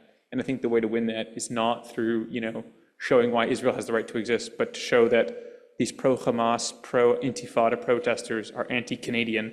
And I think that's the way forward through this. So I think that that's something we should all take into account. But more specifically, in our city budget, 41% goes to the agglomeration. And among the cities in the island of Montreal with the most significant Jewish populations, most of them, Côte Saint-Luc, Hampstead, Westmount, TMR, Dollard, and other parts of the West Island are not part of the city of Montreal. But instead we give our agglomeration fees. Those fees primarily go to public transit, the fire department, and the police department. Given that the provincial department has, the province has made open complaints about the way that Fadi Daguerre and Valerie Plante have been handling this issue from October 7th to the Intifada, to the encampment and everything in between. Given the fact that, in October 2023, they said it's a new issue, we don't know how to do it, but 2 years later, the results are getting worse, not better. Have we considered speaking to other municipalities and potentially opting out of the SPVM, reducing our agglomeration fees, and opting to start using the SQ or an alternative police department? McGill has made requests to the City of Montreal to start deputizing some of their security, to have the force to detain people that go off private property. Why are we collaborating, and why, or maybe there's a reason for it, but is there an alternative to using the SPVM? The rules are, municipalities only exist at the whim of the province. We can be, as we had merger, if you remember, and demerger was the big fight when we had that opportunity to vote for it. So the rules of participation are not just for negotiable. And we have the police. What we are lucky about in Côte Saint-Luc is we do have a station in Côte Saint-Luc, Station 9, and we do have a large component of public security, and we have volunteer citizens on patrol, and we have emergency medical services, which is another service that has to help, God forbid, when needed. So we're more protected than other municipalities, and I think a lot of that is because we demerged and we have the power to do those things. But in terms of opting out, no, we don't have that ability to opt out, but we maintain a good relationship with our new commander and with our old commander, but I think the new one's great, and yeah. Well, I mean, the issue on a finance issue, if you have any things to add. I'll just add financially, just rough numbers, it's about $10 million from our, so 10 million of the Côte Par goes to the police service. Just, I'm looking on my screen as a rough estimate. Now, what I would say is it's a significant amount of money. I mean, if you recall, well, I'm not sure you're aware, we talked about, of course, possibly opting out of fire department. We looked into opting out of police. We were able to opt out of the emergency first responder service. So that is one, we have to go to the provincial government, get special permission only because we have our own EMS. So that is one thing we were able to do. Opting out of the police or the fire department in general, I don't think is possible. But I'll just add to the mayor's point, one of the things that, that I've personally fought for was to keep Station 9 in Côte Saint-Luc. Actually, it's at the corner of Côte Saint-Luc Road in Westminster in District 4, actually. Now, we were lucky on a few points. Just to go back in time, it was when they were looking to leave the location at Cavendish and Kildare. It was right when the Deli Boys and the Scotiabank had closed, so there was an empty spot there, and it was kind of a twist of fate that it worked. And there was also, it was, I guess, it was probably early into the pandemic, there was talk of closing Station 11 or merging Station 9 and 11. And again, there was discussion, and we fought hard. I know the mayor did and the council did to keep that station in Côte Saint-Luc when they merged Station 9 and 11. That new Station 9 is one of the largest stations on the island of Montreal, having more police. I think it's, I don't want to say it's the largest, probably it's maybe the second or third largest on the island of Montreal in terms of number of police officers. Well, my issue, just to clarify, my issue here is not with Station 9. I mean, I know some of the police officers there. I know they all do fantastic work. I've seen the commander here at meetings. It's not with that. It's clearly, as it is with everyone here at the council, it's with the leadership, right? Because the commander fundamentally reports to the police chief of Montreal, Fadi, who then reports to Valerie Plante, which is sort of the root of our municipal issues here.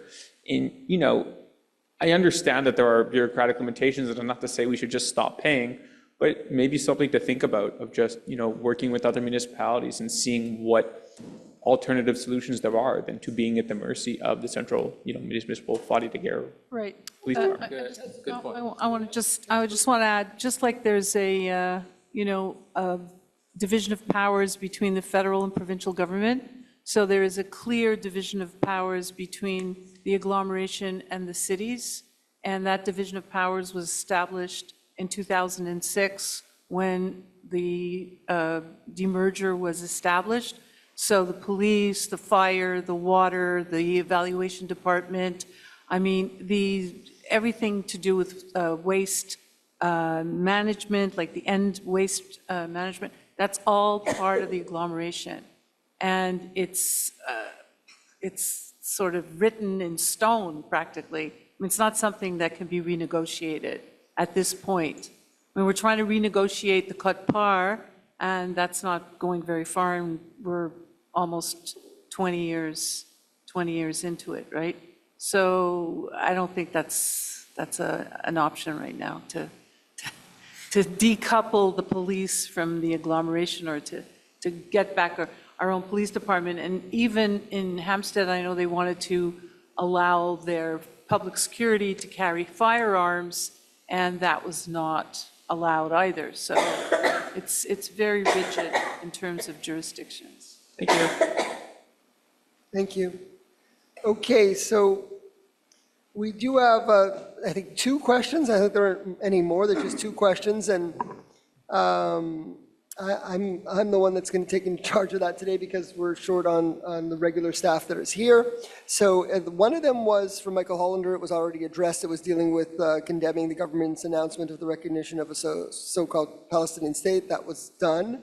Another one reads, it's from Suda Tuari, and it reads, when will the lead pipe that brings water in my house will be changed? The water was tested and it was found that the house water has very high level of lead, and I was advised by the city that it will be changed in the following year of testing. It has been more than 2 to 3 years. Well, it was never said that it would be in the following year. We have replaced 393 pipes in our city. 10 was the old norm, so that reading is not a very high one. The new norm is 5. We do have subsidies for water filters, which we encourage all residents to use in order to ensure that the drinking water that you use is 100% clear or almost 100% clean. And I don't know if Councillor Italy has anything else to add on that question. Yeah, I'll just to follow up on the mayor's point. So the limit, as the mayor mentioned, was changed around the year 2020. So up until that point, the limit was 10 parts per billion, and the government lowered it to 5 parts per billion. So I'm in a similar situation. My my water was tested, and the lead count was at 9 parts per billion. So under the old guidelines, it was fine. Under the new guidelines, it's no longer fine, and that is, I would say, where a significant chunk, a small majority of the homes in these areas are placed. What I do, and this is something I encourage, and I mention it every meeting, and I'll mention it when we get to the reports. I encourage residents, as I do. I have a water filter, so it's a special filter that you can find more information on our website in terms of the filtration, but it filters out all the lead. I change it on a regular basis. And we encourage residents who have homes that may have or do have a higher than the norm lead content. What I will say is it's going to take several years. To do each one, it requires excavation. The service line has to be replaced with a new one. What we're trying to do, and this is something I've encouraged, is when we are repaving roads, such as the case right now, we're trying to encourage families to do it at the same time. Once the road is open, it makes it much simpler, it makes it cheaper. So we're hoping more and more will do it. But I will say it's going to take several years. But in the meantime, again, residents are encouraged to get a water filter. I have one that's in my refrigerator. There's different kinds. You can get the Brita type. Just make sure it has, and I believe it's the NSF 53, but just double check on our city website to make sure it's the correct certification. Thank you. Thank you. Oh, and before we just go to the next item, I just wanted to make one other announcement to let people know that I will be meeting with the Minister of Public Safety, Gary, and Sana Gray, who will be meeting with other members of the leadership in the Jewish community, and he's going to be actually coming to Côte Saint-Luc to see where the 2 Molotov cocktails were placed next to the Beth Israel, Beth Aaron Synagogue. And I thank our Member of Parliament, Anthony Housefather, for setting that up, and that's going to be coming in shortly. So now we'll go to the next item on the agenda, which is item number 4, approval of the minutes. Councillor Cohen. Yes. Mayor, I so move that the minutes from the special meeting of July 14, 2025, I'll say also minutes of the regular meeting of July 16, 2025. Moved by Councillor Cohen, seconded by Councillor Schuster. Any discussion? And that's both minutes removed? Yes. All in favor? So the minutes are carried of both dates, of that date, 2 meetings. And now any business arising from the minutes? So we go to departmental reports. Councillor Schuster. Thank you, Mr. Mayor. The monthly departmental reports dated July 2025 be and are hereby submitted as drafted.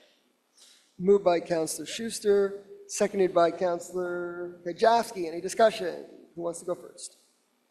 Councillor Benizri. Yes, thank you. I just want to mention the big drop-off on Sunday, August 31st. Alors, la journée grand débarras, le dimanche 31 août de 9h à 17h, qui va se tenir dans la cour des travaux publics. C'est une journée où vous pouvez ramener, où tous les résidents peuvent ramener leurs résidus domestiques dangereux. Et c'est une façon sécuritaire de s'en débarrasser. Alors je voulais juste mentionner cette journée-là, le 31 août, August 31st. Thank you. Thank you, Councillor Benizri. Councillor Schuster. Thank you, Mr. Mayor. A brief synopsis of July with recreation. Canada Day celebrations in Pierre Elliott Trudeau Park took place on July 2nd, as the weather forecast seemed more promising at the time. A reported 8,000 people came out to enjoy the festivities, from musical entertainment to inflatables, magic shows, etc. Côte Saint-Lucers and guests got into the spirit despite the rain, and the feedback was very positive. Unfortunately, we had to pack everything in right after the speeches and O Canada, and we did not get a chance to see the Night Glow circus show as the Canada Day grand finale. We recently launched, and I have a show and tell now, the Gardens of Distinction, Jardin d'Exception, which is a new program that replaces Maison Fleurie. Instead of a team going to judge all of Côte Saint-Luc homes and only giving out selected prizes, residents can now nominate a neighbor or self-nominate, and you get this lovely placard indicating that you have a Garden of Distinction. And the intention is to take the different homes and to create a walking map of our beautiful neighborhood in Côte Saint-Luc, and of course to celebrate the beautiful foliage and plant life that our friends and neighbors take time in cultivating. Nominations started on July 13th and remain open, and the form can be filled out at cotesaintluc.org /urban greening /gardens of distinction. It shouldn't be too hard to find it if you just go to cotesaintluc.org. We also have lots of city councilors that are circulating neighborhoods trying to nominate in the different districts. A few reminders for the rest of August that fall programming registration for residents starts on August 19th at 8 a.m. The rec guide is currently available on cotesaintluc.org, and there are instructions about how to register online through our new Amelia software. Registration is also being accepted in person at the Recreation Office, starting August 19th at 8 a.m. The annual ACC and gymnasium maintenance shutdown will start after closing time on August 15th, where the facilities will reopen to the public on September 15th. And as always, a huge thank you to Director Ziga and the entire recreation team for all their work in supporting sports, leisure, and programming in Côte Saint-Luc. Thank you. Thank you. Councillor Spack. Thank you, Mr. Mayor. I'll just go through a quick public safety update and then kind of dive into the report. But I would like to give news on some of the recent events. We all heard about the stabbing incident on Cavendish and the vehicles on fire that have both been confirmed by the SPVM as unrelated to hate crime. So that's good news. It doesn't diminish the fact that the recent Outremont event was indeed a hate crime, and I'm happy to report that just a few hours before we got to council that an arrest was made by the SPVM in collaboration with some of the volunteer groups, Shomrim in Outremont as well. So that's a very positive news. I think what I wanted to say today in being kind of on the front line of all this wave of information that comes through is that we do need to remain calm, I would say, but also avoid jumping into conclusions when before all the facts are known. These types of speculation could lead quickly to unnecessary fear and confusion by some people. So once we know the information, usually very quickly, we put out a statement, we try to advise council, and we have our public safety directors here that make sure that I at least get live information on what's going on, and that could be from just a simple fire to a cardiac arrest to a car accident and to a stabbing. So we get all this information out, but we do rely on our law enforcement partners to investigate thoroughly and provide some clarity on the event. So my job is to ensure that we also get the accurate information and give it back to the community as soon as it's available. So I'm also conscientious about the fact that some events happen during the night, not during work hours. So our communication department is doing a great job at trying to collaborate with our public safety team to update the community as well through social media, posts, different channels that we have available. So staying very proactive is one of those things that I believe is going to make things a lot more reassuring for our residents. That being said, I'll go into the events that, happier events that we had during the month of July. Canada Day was mentioned. I want to thank the volunteers, our public safety, EMS, VCOPs that were there, always making it an enjoyable event. I got some great pictures on our report that's going to be online. You're there, Susie, obviously, in some of the pictures, but more than 20 employees and volunteers that contributed to the festivities. So thank you all for joining this event. In terms of number of calls this month, we get about, on average, about 9 to 10 calls a day, just on average. So that's very important for everybody to know how important public safety is to our town, and that's just for EMS calls. So that's very impressive, especially this month, 2,400 hours in terms of the number of dispatched units just this month. Speaking of safety and EMS, I wanted to also say that we made the news. CJD, I believe, also interviewed us for our new automated external defibrillators that we installed at the pickleball courts.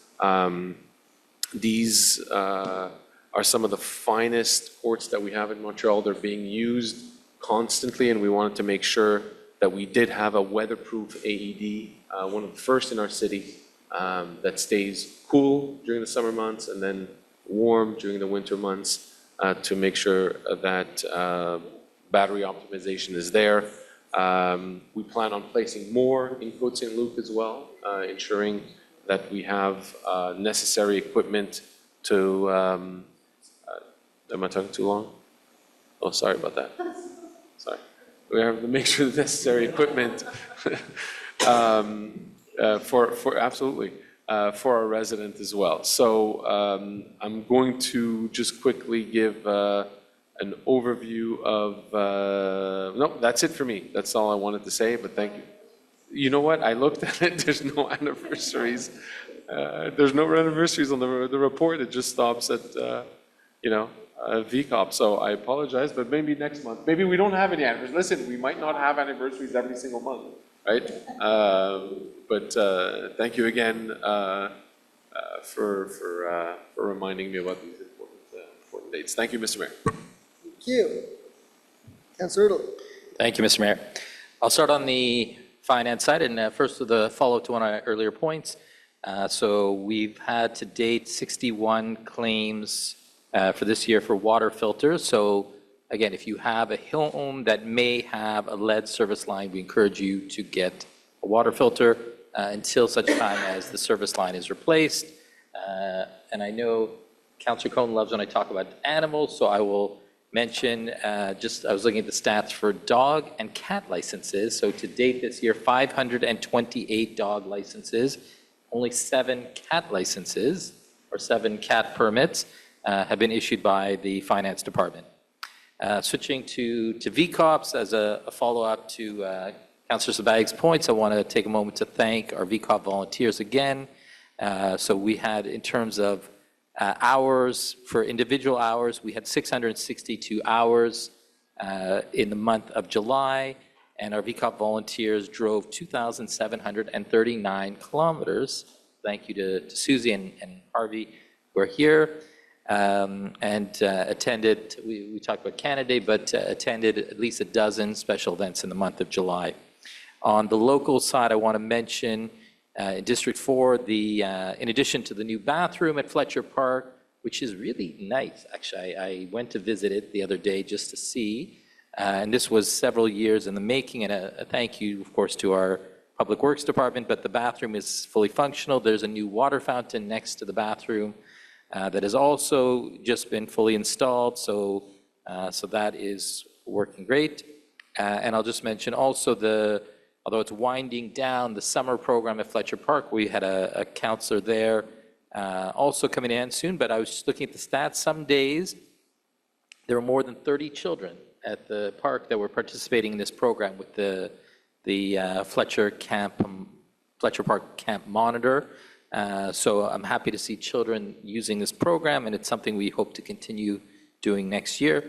And finally, to end on the environmental front, we also, coming to an end shortly, is at the end of the month, is our Green Patroller, who had the chance to set up several kiosks, also work with the day camp campers, and spread the word on environmental awareness and techniques in terms of recycling and so on to hundreds of adults and hundreds of children as well. So another program we hope to continue moving forward. Thank you, Mr. Mayor.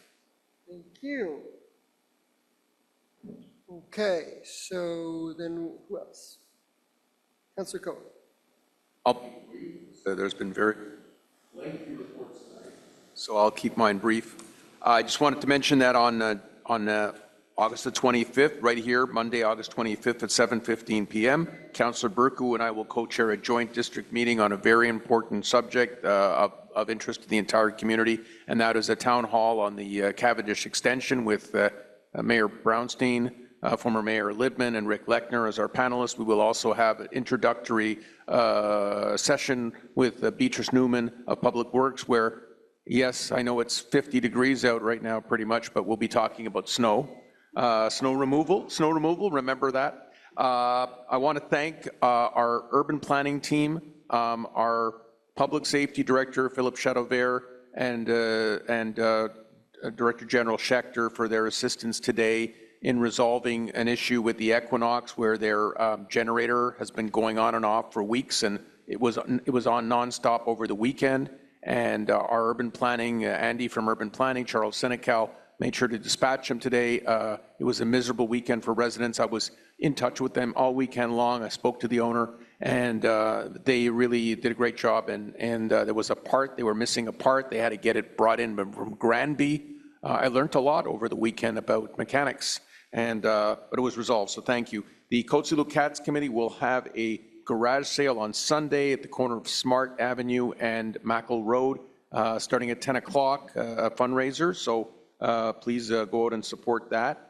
Our golf classic took place last week at Meadowbrook, and again, it reminds us how beautiful Meadowbrook is. It was a wonderful day. Many of the councillors around the table participated, and you could read all about it on my blog at Mike Cohen CSL. And finally, on August 24th, Sunday, August 24th, from 10 to 5, the Suburban newspaper is going to have its family and pet day at Trudeau Park. It'll kind of be a makeover for the Canada Day that we had that got kind of rained on, and it was difficult weather early in the evening. It's going to be a fun day, inflatables, all kinds of demos.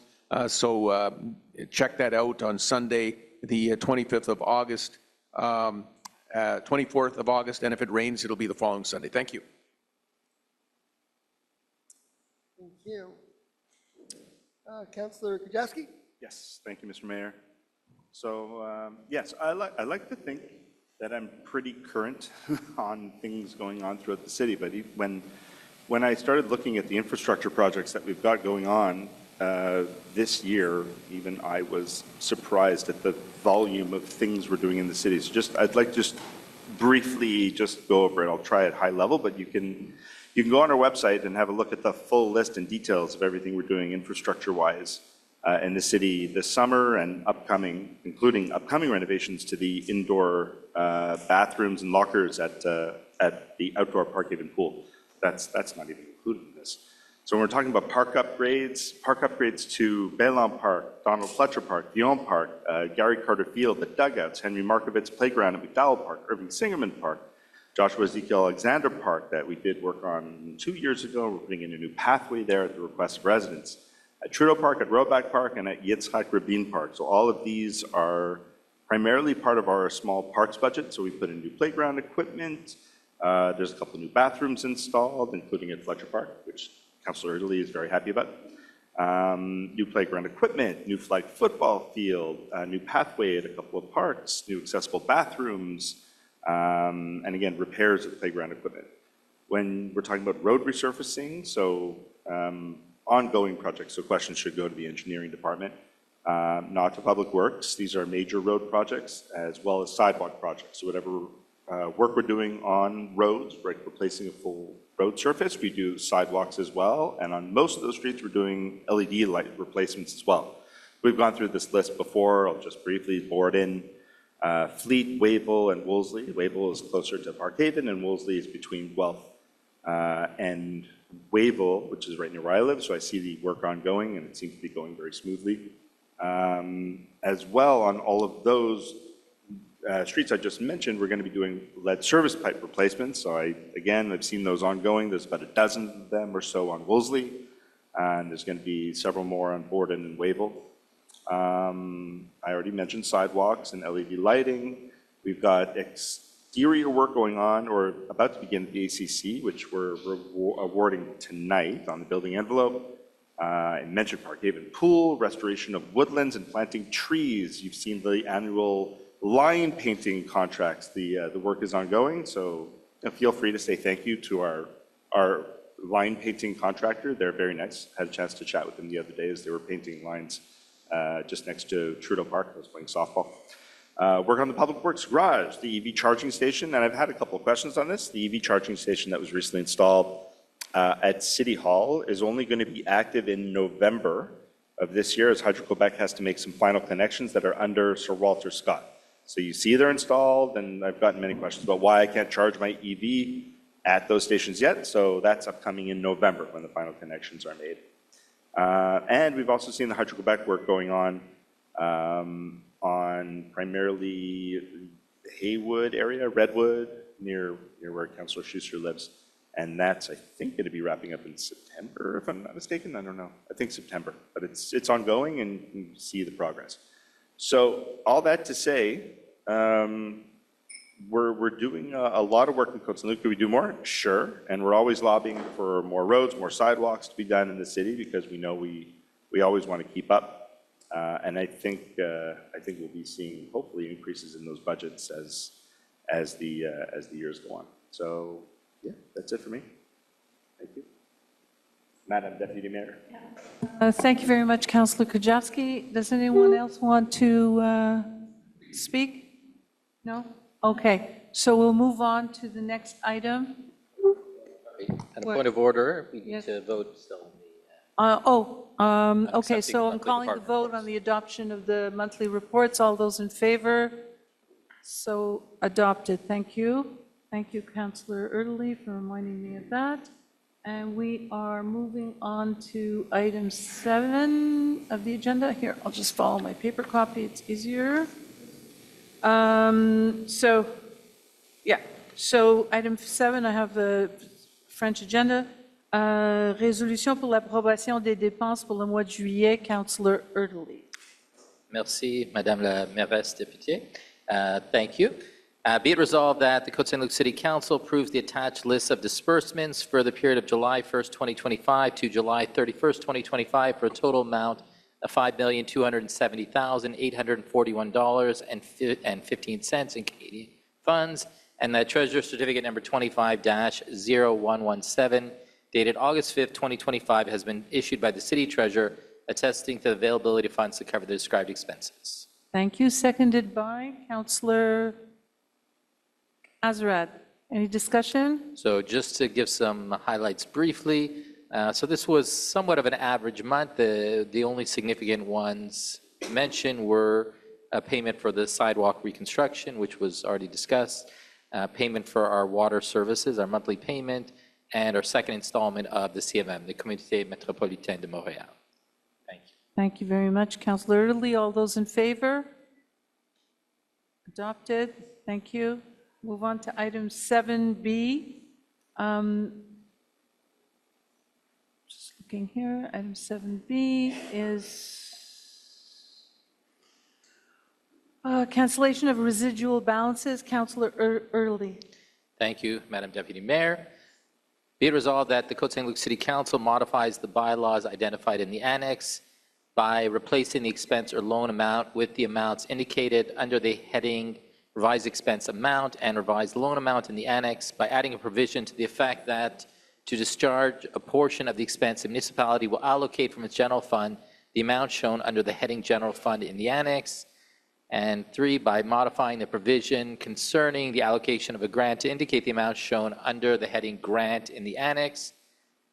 Be it further resolved that the Côte Saint-Luc City Council inform the Ministère des Affaires Municipales et de l'Habitation that the borrowing authority for the bylaws identified in the annex will not be used entirely because of the amendments made to the bylaw by this resolution, and where applicable, the promoter's share or the amounts received from taxpayers in a single installment for their capital payment.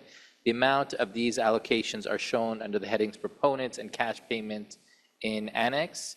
That Côte Saint-Luc City Council asked the Ministère to cancel in its register the residual balances mentioned in the annex, that a certified true copy of this resolution be sent to the Ministère, and that the Côte Saint-Luc City Council hereby confirm the total fulfillment of bylaw objectives and the cancellation of various residual balances. Thank you. Seconded by Councillor Azarad. Any discussion? So I'll just explain briefly. So what this is in the past, Côte Saint-Luc had issued bylaws for borrowing where we didn't actually borrow the full amount or didn't use the full amount of the bylaw. So the total of this is $296,000. It's from about 7 different bylaws, including things, items such as upgrades to Trudeau Park, work at the Public Works Yard, resurfacing roads, sidewalks, renovations of the library, and so on. So these total amounts are $296,000. So what this does is allows 2 things. One, that the city can use these funds for other projects, and actually we'll see that later on this evening. And second, it basically informs the government that we're not going to borrow this amount for those projects so that it doesn't, in effect, hurt our credit rating. Just as an individual, if you have too many credit cards in your name, it could hurt your credit rating, or too many loans. We do the same for the city. So all that to say, it frees up an amount of $296,000 for other projects. Thank you, Councillor Erdely. All those in favor? Adopted. Thank you very much. Item 7C, resolution of concordance. Yeah. Thank you, Madam Deputy Mayor.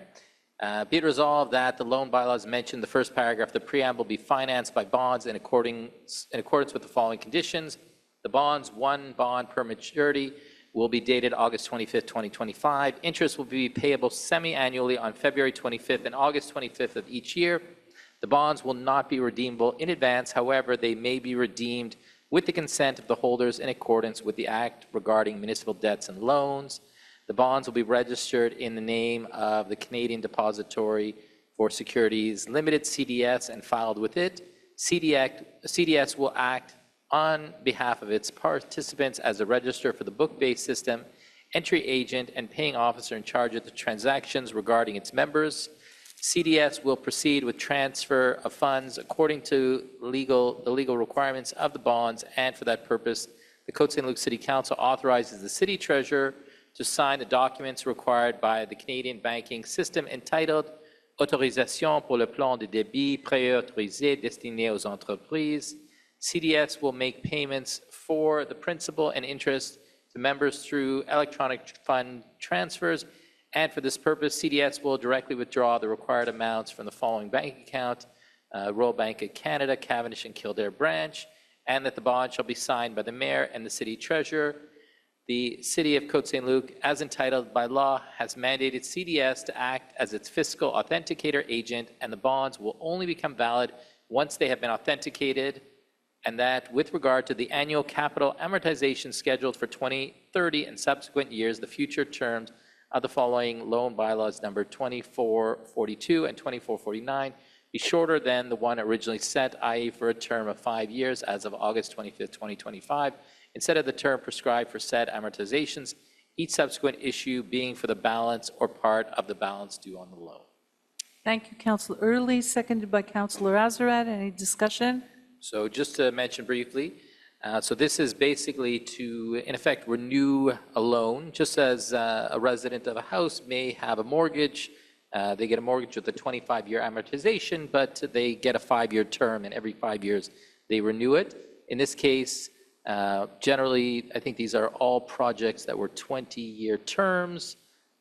So we're basically renewing the mortgage on some of these borrowing bylaws. So this includes examples. This is work on the Westminster pump station, Westminster underpass pump station, work on upgrades to parks in various parts of the city, resurfacing of roads, and purchase of vehicles. Right, and I just would like to add, because I'm looking at the table on page 214 of the digital version, so some of these bylaws, this is in response to Alan Levine's question, some of these bylaws were first adopted in 2008, 2009, 2015, and the total at the time was over $5 million. They're being refinanced now for $2,257,000. So that is a good thing. And so all those in favor? So adopted unanimously. Thank you very much. And we move on to item 7D, résolution visant à approuver le remboursement d'un prêt de $37 000. Councillor Erdely. Thank you. Be it resolved that the Côte Saint-Luc City Council approves the partial reimbursement of loan number 25 in the amount of $37,000, representing payment in full of the balance of bylaw 2359 in the amount of $36,400, and partial payment of bylaw 2449 in the total amount of $600 upon maturity of the long-term loan to be refinanced, that this amount of $37,000 be paid from the unused closed loan bylaw reserve of the City of Côte Saint-Luc, and that the preambular paragraphs of the present resolution form an integral part of the operative part of this resolution. Okay.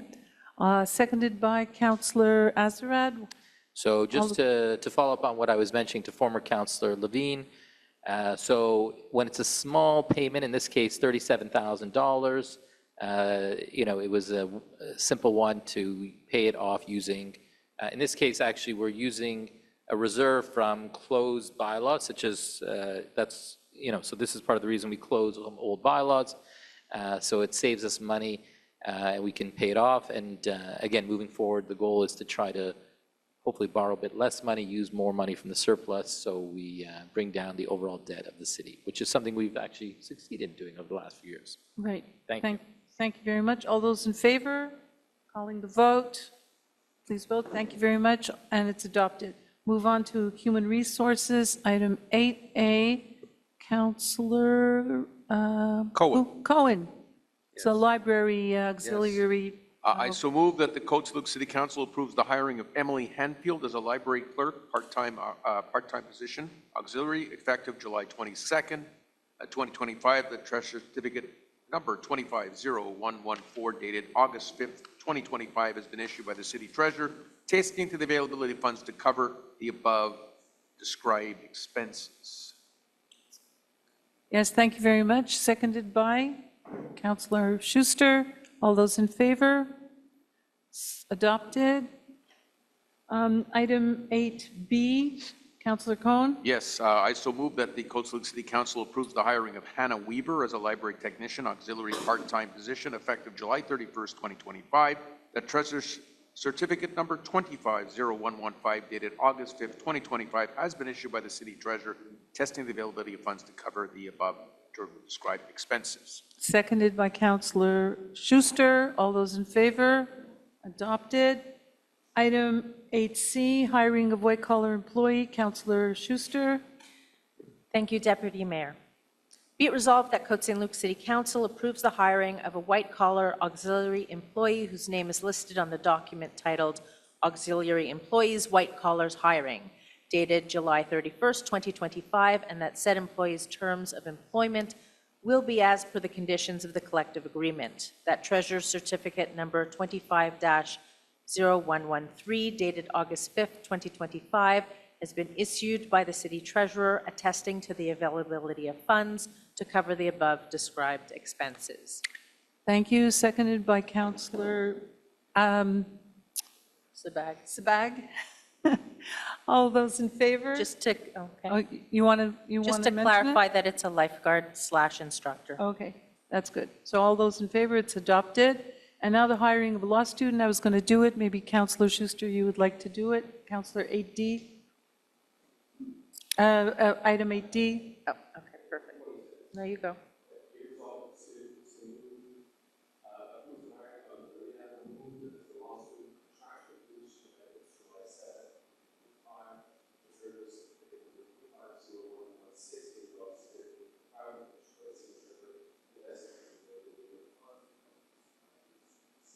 Expenses. All those in favor? Oh, it has to be seconded. Seconded by Councillor Schuster. All those in favor? Calling the vote. Thank you, and it's adopted.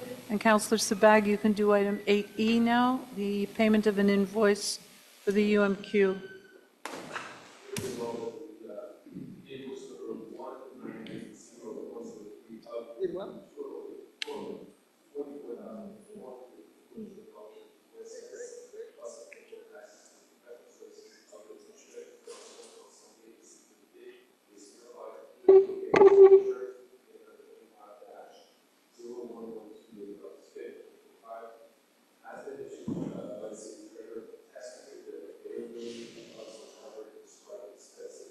Moved by Councillor Sabag, seconded by Councillor Schuster. Any discussion? All in favor? Carried unanimously. And now we go to item F. Councillor Schuster. Thank you, Mr. Mayor.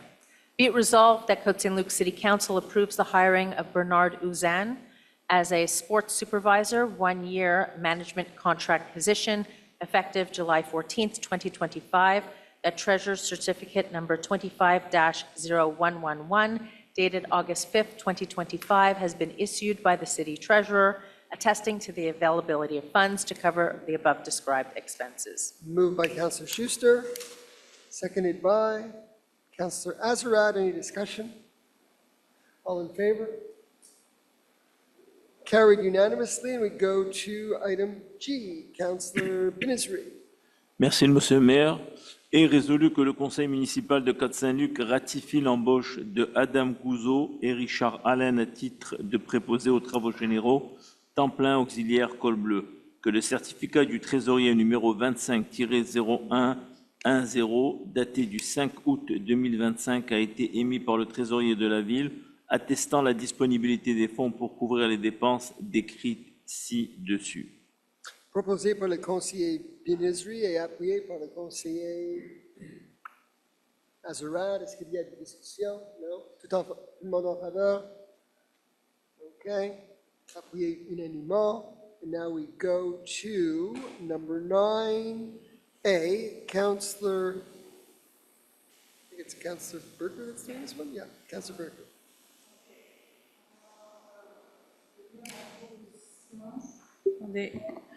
Concernant la directive relative à l'utilisation d'une autre langue, l'anglais, que la langue française. Attendu que la loi sur la langue officielle et commune du Québec, le français, qui modifie la charte de la langue française, est entrée en vigueur le 1er juin 2022. Attendu que les municipalités sont des organismes de l'administration qui doivent adopter une directive particulière qui précise la nature des situations dans lesquelles ils entendent utiliser une autre langue que le français dans les cas où la charte le permet. Attendu que le recensement du Canada de 2021 indique que la population de Côte Saint-Luc est de 33 975 habitants et que 68,3% de la population indique que l'anglais est la première langue officielle parlée, attendu que les administrations municipales sont le palier de gouvernement le plus près de la population et qu'elles ont la responsabilité morale de traiter les gens avec respect, attendu que le conseil municipal de Côte Saint-Luc traitera toujours ses résidents, ses visiteurs et son personnel avec respect, comme il se doit dans une société libre et démocratique, attendu que l'adoption de la présente directive se fait strictement sans préjudice à la position juridique de la Ville dans le cadre de procédures judiciaires en cours devant la Cour supérieure du Québec et ne doit en aucun cas être interprétée comme une renonciation à l'un quelconque de ses droits, recours ou arguments devant cette instance ou toute autre instance judiciaire. Il est résolu que le conseil municipal de la Ville de Côte Saint-Luc adopte la directive intitulée « Directive particulière relative à l'utilisation d'une autre langue que la langue officielle », laquelle est annexée à la présente résolution, et que le conseil municipal de Côte Saint-Luc confirme que la Ville de Côte Saint-Luc a recours aux facultés permises et prévues aux articles 23, 24 et 26 de la Charte de la langue française qui encadrent l'utilisation d'une autre langue que le français par un organisme reconnu en vertu de l'article 29.1 de la Charte et que ces articles portent sur la langue de l'affichage, des documents de la prestation de services, l'utilisation interne, des communications avec d'autres organismes reconnus, de même que sur la langue employée dans la dénomination des avis de convocation, les ordres du jour et les procès-verbaux des assemblées délibérantes. Que la Ville de Côte Saint-Luc réaffirme par la présente sa volonté de servir sa population de manière exemplaire dans les deux langues reconnues sur son entier territoire et en conformité avec son statut bilingue. Que l'adoption de cette directive particulière ne constitue en rien une renonciation aux droits, recours, aux arguments de la Ville de Côte Saint-Luc dans le cadre de la contestation judiciaire actuellement en cours contre certaines dispositions de la loi sur la langue officielle et commune du Québec. Proposé par le conseiller Burko et appuyé par le conseiller Erdely. Est-ce qu'il y a des discussions? Oui, yes, speak first? absolutely. So I'm really pleased that we're doing this now because this is what Bill 96 requires us to do. However, we have not, and I'll be very clear about it, we have not adopted the template that the Office de la langue française has provided. We are trying to be exemplary, not in the way we service our residents only in French, but in the way we service our residents in both languages. And so the staff has done an excellent job in drafting a politique, a directive, on how we service our residents and how we manage our internal language use. It includes guidelines for staff on when they may use a language other than French. And from a practicality point of view, it's very clear to the staff on when they can and can't use English and or French. And we're very proud of this. And once it's adopted tonight, we will be sharing it with the other 23 municipalities. Now we're 24, I think we're 24 in total. So we'll share with the other 23 municipalities because the deadline to adopt this directive has been extended to December 2025. And we hope that other municipalities will do the same, not adopt the template that's provided by the government, which is a lot of bureaucratic, very copy-paste the law, but really customize it to their own needs, as other cities have already done. And so I'm very pleased to be able to do this, and we are doing this under reserve of all our rights and recourses. It's mentioned twice in the resolution and even in the directive that we're doing it under reserve of all our rights and recourses, as we have contested Bill 96, and we don't want it to be interpreted in any way that we are giving up any rights to contest those provisions of Bill 96 that we feel are unfair or unjust. Thank you very much. Councilor Erdely. Yeah, thank you, Mr. Mayor, and I'll just follow up on a few points. First, I want to take a moment to thank Councilor Burko for her work in drafting this. As well, I want to thank our Director of Communications, Darrell Levine, and our General Counsel, Andrea Sharon, for their help to put this together. As a follow-up to Councilor Burko's point, I have to admit my first instinct was not to adopt this and basically to refuse. But after consulting with our lawyers who, as Councilor Burko mentioned, shared with us that as long as we include certain clauses that say that we are doing this under reserve and obviously not to hurt our court case, which is still pending. And the other point is we were worried that the other 23 cities would just adopt the general template from the government and just copy and paste it, which basically does the opposite and could actually hurt their case. So that being said, we've done this as an example to others in terms of being respectful to the linguistic rights of our residents, the linguistic rights of our employees as well. This covers residents, the interactions with residents. It also covers the interaction among employees. Because if you read deep into the absurdity of Bill 96, the implication is that two Anglophones speaking to each other must speak to each other in French, which again, imagine that. So this gives people the rights and responsibility, and I think it's a well-written document, and we, as mentioned, will be sharing with the other cities and hope that they use this template. Thank you. Thank you. Yeah, I'm very proud of the city. Have bilingual status, and we've always been leaders in protecting both language rights, minority rights, and this is an important resolution that had to be done. It's required by the law, we're doing it, and we are going to continue providing exceptional service in both languages. So it's been moved and seconded. All in favor? It's carried unanimously, and we move on to the next item, which is item 10A, Councilor Erdely. Thank you, Mr. Mayor. Be it resolved that the Côte Saint-Luc City Council hereby adopts bylaw 2470-5 entitled bylaw 2470-5 amending bylaw 2470 to regulate nuisance. Moved by Councilor Erdely, second by Councilor Cohen. So I'll just mention very briefly the changes to bylaw 2470 proposed in this resolution or in this bylaw amendment relate to the feeding of wild animals. It's something that has been an issue in a few locations within the city.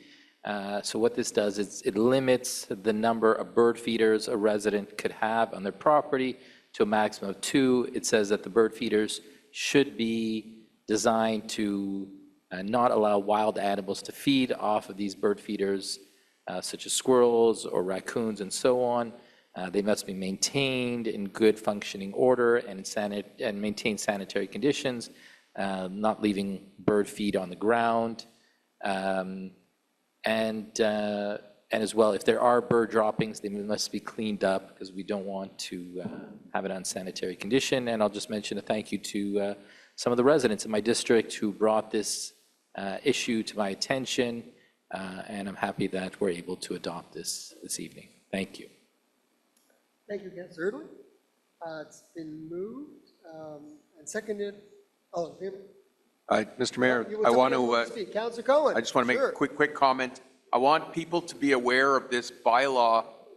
Did you want to say something as well? No, it's your turn. I just wanted to make people aware regarding this bylaw. We've been getting complaints to public security, and I spoke to Jean-Marc last week, from people complaining to public security about people feeding cats in their backyards. And people need to understand, they need to be reminded that cats are not wild animals, that we actually have volunteer feeders, people who buy food and feed these cats. These cats are not domesticated. They cannot be brought into people's homes, but they depend on these people to feed them. And it's unbelievable how these cats survive the winters. So please, if you see someone feeding a cat in the backyard, don't call public security. But if you see someone feeding a raccoon, that's a whole other story. Thank you. Thank you, Councillor Cohen. Okay, it's been moved and seconded. All in favor? Okay, carried unanimously. And now we go to Public Works. Councillor Ben-Israel, 11A. Merci, Monsieur le maire. Est résolu que le conseil municipal de la ville de Côte Saint-Luc octroie par la présente un contrat à maçonnerie Ténor incorporé pour le remplacement des briques du chalet du parc Sigerman pour un montant de 85 000 $ plus les taxes applicables. Que les dépenses décrites seront financées par le règlement d'emprunt numéro 2611. Que le certificat du trésorier numéro 25-0105 a été émis le 21 juillet 2025 par le trésorier de la ville attestant de la disponibilité des fonds pour couvrir les dépenses décrites.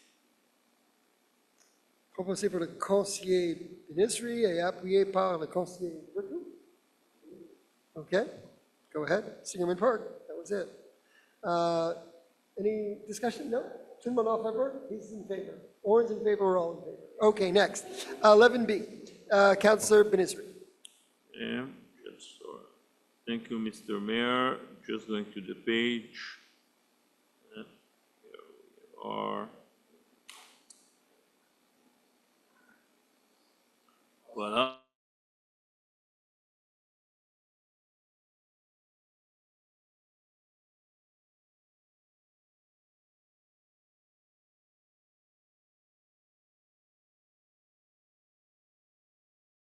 Travaux publics pour un montant de 29 072 $ et 25 sous plus les taxes applicables. Que les dépenses décrites seront financées intégralement à partir du compte de surplus accumulé de la ville. Que le certificat du trésorier numéro 25-0107 a été émis le 29 juillet 2025 par le trésorier de la ville attestant de la disponibilité des fonds pour couvrir les dépenses décrites. Proposé par le conseiller Ben-Israel et appuyé par le conseiller Azarad. Est-ce qu'il y a des discussions? No? Tout le monde en favor? No one in favor? No one's against? Carried unanimously, and we go to item C. Councillor Ben-Israel. Yes, thank you, Mr. Mayor. Placement of the control panel for traffic light at Keller and Kildare Road. Everybody knows that intersection. So, merci, Monsieur le maire. Est résolu que le conseil municipal de la ville de Côte Saint-Luc octroie par la présente un contrat à Lorrain 1991 incorporé pour l'installation d'un panneau de commande des feux de signalisation à l'intersection de Kellert et Kildare pour un montant de 80 095 $ 05 et 5 cents plus les taxes applicables. Jusqu'à, oui. Vraiment, jusqu'à 80, vous avez raison, jusqu'à un montant maximum de 80 095 $ et 5 sous, plus les taxes applicables. Que le certificat du trésorier numéro 25-0118 a été émis le 7 août 2025 par le trésorier de la ville attestant de la disponibilité des fonds pour couvrir les dépenses décrites.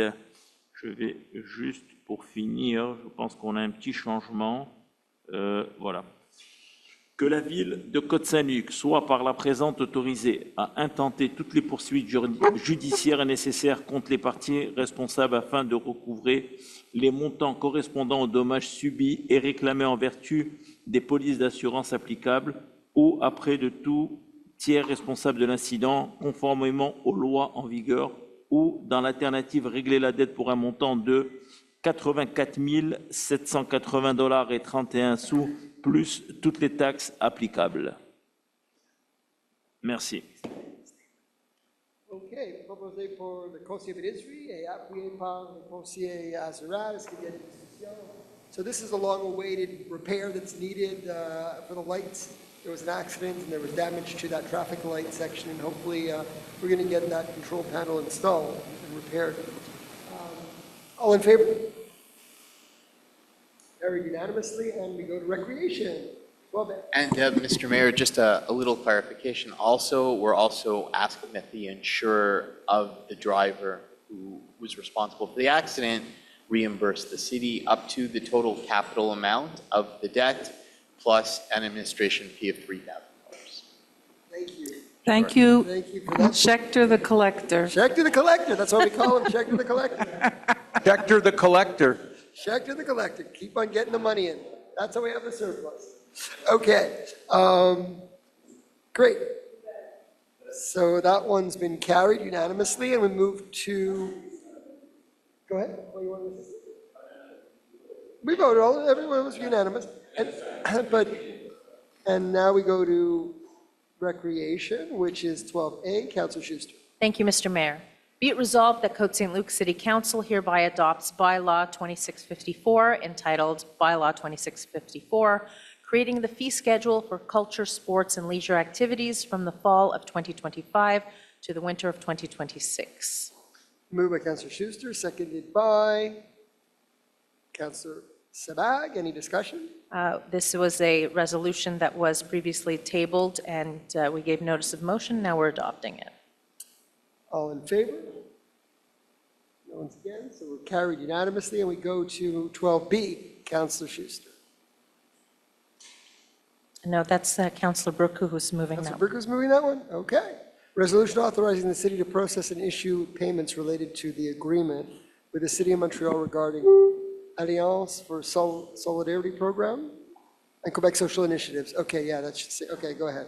Councilor. Whereas on March 10th, 2025, by Resolution 250330, the City of Côte Saint-Luc approved an agreement with the City of Montreal regarding the Alliance for Solidarité Program and the Quebec Social Initiatives Fund, whereas said agreement provides that the city will receive financial assistance in the total amount of $400,965 granted over the period 2025-2029, whereas the city will have to process and issue payments to Comité Jeunesse NDG, which collaborates with the city for the implementation of the programs funded by the financial assistance. Be it resolved, the Côte Saint-Luc Council hereby authorizes the processing and issuance of payments related to the agreement with the City of Montreal regarding the Alliance for Solidarité Program and the Quebec Social Initiatives Fund to Comité Jeunesse NDG. The City Treasurer has issued Treasurer's Certificate number 25-0109 on August 4th, 2025, attesting the availability of funds to cover the 2025 portion for the payments, and at the beginning of each year of the agreement, the city's treasurer shall issue a treasurer's certificate attesting to the availability of funds to cover the contemplated expenses for that year. Moved by Councilor Burku, seconded by Councilor Schuster. Any discussion? Yeah, so I just want to say that among the demerged cities, we are one of a handful, I think there's less than 5 that receive this grant because we service the underprivileged community, and every year we get about $80,000. 80,193 is what's written here for 2025, 26, 27, 28, 29. And this is a great initiative. It's a camp that's run out of Singerman Park. And it's very, very popular, and it services a community that would otherwise not be able to afford summer camp and other activities. So I'm very proud of this. It's always been Great running in initiative. I know I District had 3. a particular request this year for someone who really wanted to get into the program. That's good. Well received. Thank you very much. Okay, so it's been moved and seconded. All in favor? Okay, carried unanimously. And now we go to Urban Development. Councilor Gajowski, 13A. Thank you, Mr. Mayor. Be it resolved that the City of Côte Saint-Luc Council hereby awards a contract to Benio Inc. for the installation of electrical conduits on Cavendish Boulevard between Merton and Côte Saint-Luc Road in accordance with the terms of tender number C-22-25C for a total amount of $183,270 plus applicable taxes. That furthermore, the city may consider 10% plus applicable taxes for any potential contingencies and extras if required. That shall first be approved according to the city's procedures.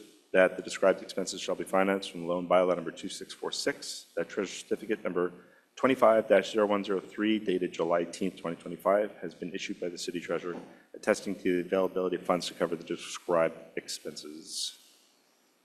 Moved by Councilor Gajowski, seconded by Councilor Schuster. Any discussion? So this is electrical infrastructure work. That'll take place in September 2025 on Cavendish. We'll make sure that there are nice, clean, efficient detours in place.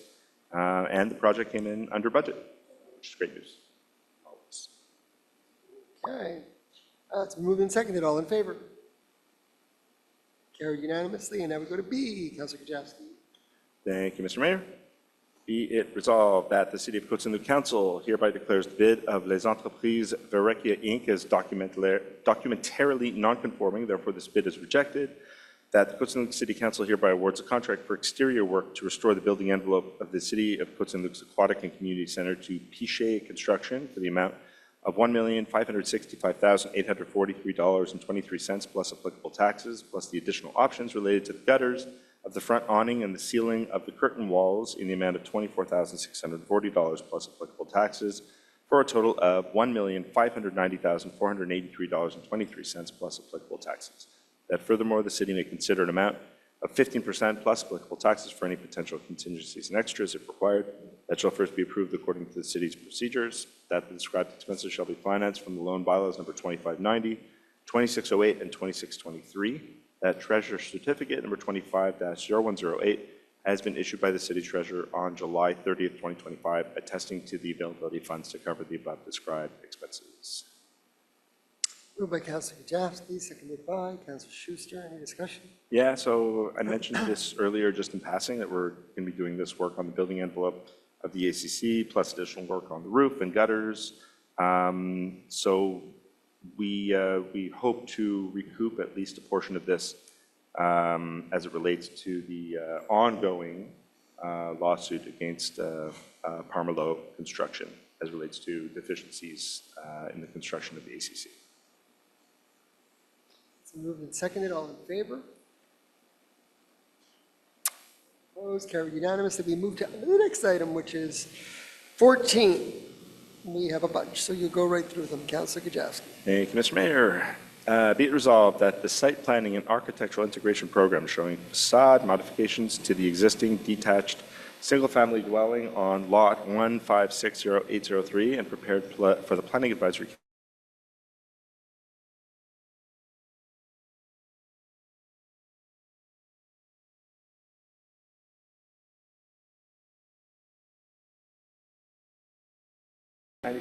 Beethoven. All in favor? Carried unanimously, and we move to Edgemore. Councilor Kajewski. Mr. Mayor. I just want to make a point. I want to recuse myself from this vote.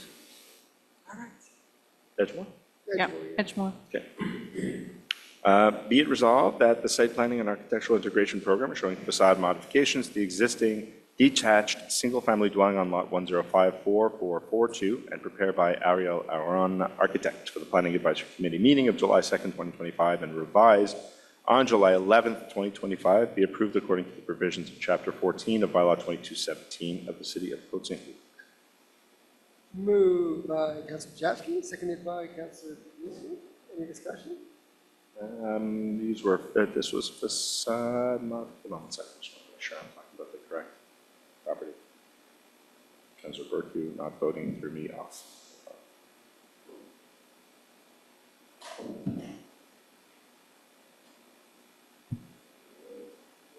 It's just windows. Because my son is the owner. Ah, okay. Okay, so this is just straight up rear facade modifications to the home on Edgemore. Okay, so it's been moved in second. All in favor? So it's carried with Councilor Burku not voting. She recused herself. And the next one is Krieghoff. Thank you, Mr. Mayor. Be it resolved that the site planning and architectural integration program showing facade modifications to the existing detached single-family dwelling on lot 1560817 and prepared for the Planning Advisory Committee meeting of July 2nd, 2025 be approved according to the provisions of Chapter 14 of Bylaw 2217 of the City of Côte Saint-Luc. Moved by Councilor Kajewski, seconded by Councilor Schuster. Any discussion? Very similar to the first item, Beethoven, facade modifications on Krieghoff. Been moved and seconded. All in favor? Opposed? It's carried unanimously, and we move on to Haywood. Thank you.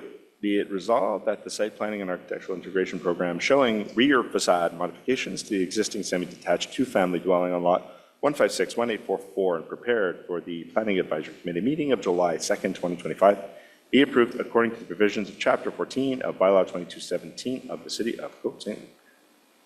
Moved by Councilor Kujawski, seconded by Councilor Ben-Isri. Any discussion?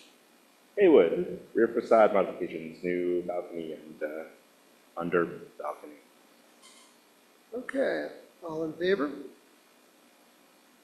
No one's opposed, that's carried unanimously. And now Very nice. we move Tommy Douglas. Thank you, Mr. Mayor. Be it resolved that the site planning and architectural integration program showing front facade modifications to the existing detached single-family dwelling on lot 2086927 and prepared by Kimberly Watt for the Planning Advisory Committee meeting of July 2nd, 2025, be approved according to the provisions of Chapter 14 of Bylaw 2217 of the City of Côte Saint-Luc. Moved by Councilor Kujawski, seconded by Councilor Sabag. Any discussion? Front facade modifications on Tommy Douglas. Okay, all in favor? Okay, no one's against. It's carried unanimously. We go to 5800 Cavendish. Thank you. Be it resolved that the site planning and architectural integration program showing modifications to the two signs for Econo-Fitness on the existing commercial building on lot 4596048 and prepared by Groupe Enseigne Dominion for the Planning Advisory Committee meeting of May 13th, 2025 and revised on July 11th, 2025 be approved according to the provisions of Chapter 14 of Bylaw 2217 of the City of Côte Saint-Luc. Moved by Councilor Kujawski, seconded by Councilor Cohen. Councilor Cohen, yeah. Yeah, it's the Cavendish one. Okay, any discussion? Completely self-explanatory. And the next one is Kellard, Oh, we got a vote. Hebrew Academy. No, we have to vote on Cavendish. Oh, vote. All in favor? No one's against? Oh, you voted two? Good. Carried unanimously. And now Hebrew Academy, 5700 Keller. Thank you, Mr. Mayor. Be it resolved that the site planning and architectural integration program showing the removal of existing signage and the installation of 3 new signs on the existing institutional building on lot 1561534 and prepared by Click Affiche for the Planning Advisory Committee meeting of July 2nd, 2025 be approved according to the provisions of Chapter 14 of Bylaw 2217 of the City of Côte Saint-Luc. Moved by Councilor Kujawski, seconded by Councilor Ben-Isri. And any discussion? New signage on Hebrew Academy. Went back and forth a couple times and we've done a good middle ground. Looks good. All in favor? Against Hebrew Academy.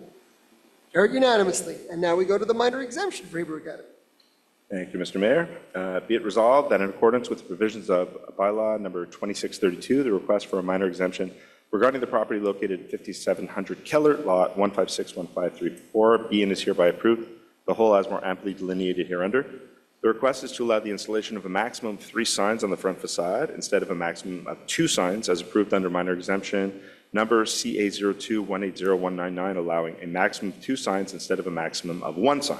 The whole notwithstanding the provisions of zoning bylaw number 2217, article 9-2. Okay, it's been moved by Councilor Kujawski and seconded by Councilor Ben-Isri. Any discussion? It's the same thing. So, First time I've seen a minor exemption on top of minor exemption. all in favor?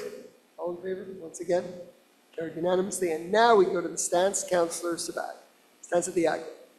Please be resolved, thank you, Mr. Mayor. Please be resolved that the council take the following stance in view of any agglomeration council meeting to be held in September 2025 as follows: to authorize the mayor or his duly authorized replacement to make any decisions he deems necessary and in the interest of the City of Côte Saint-Luc and its residents regarding the items on the agenda of the agglomeration council meetings to be held in September 2025 based on the information to be presented during those meetings.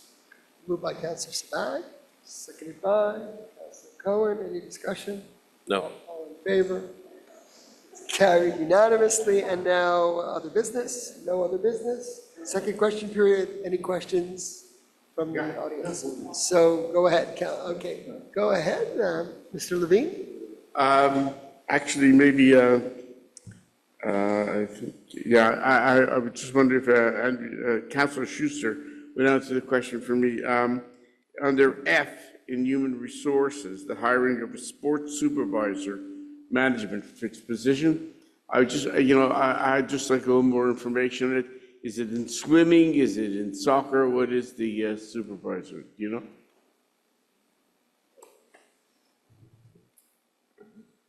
I'd have to take, thank you for your question, former Councillor Levine.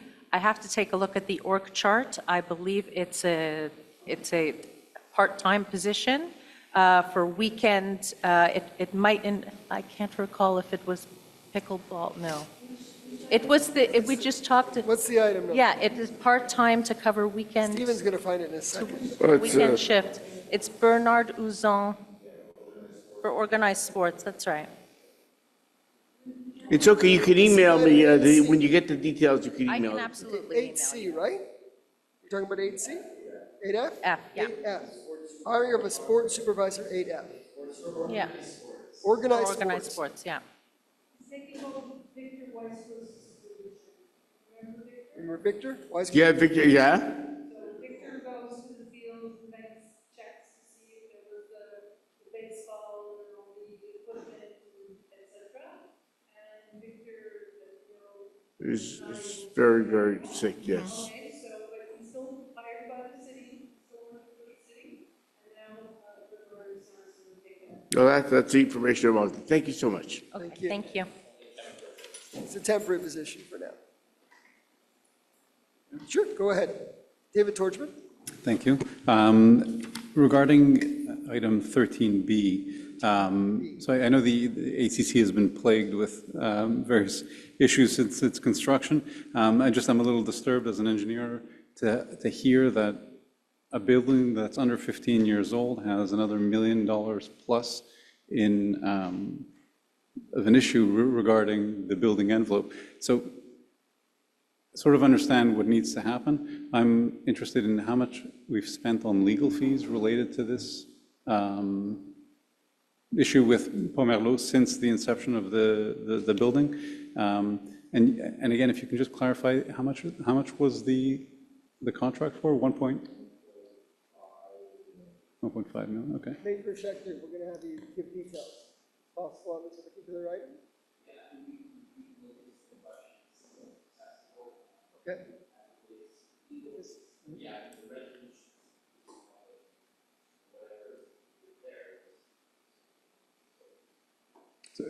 I'm sorry, so am I to understand the legal fees, are they tracked since we've started the proceedings with Pomerleau? And Well, we certainly get invoices that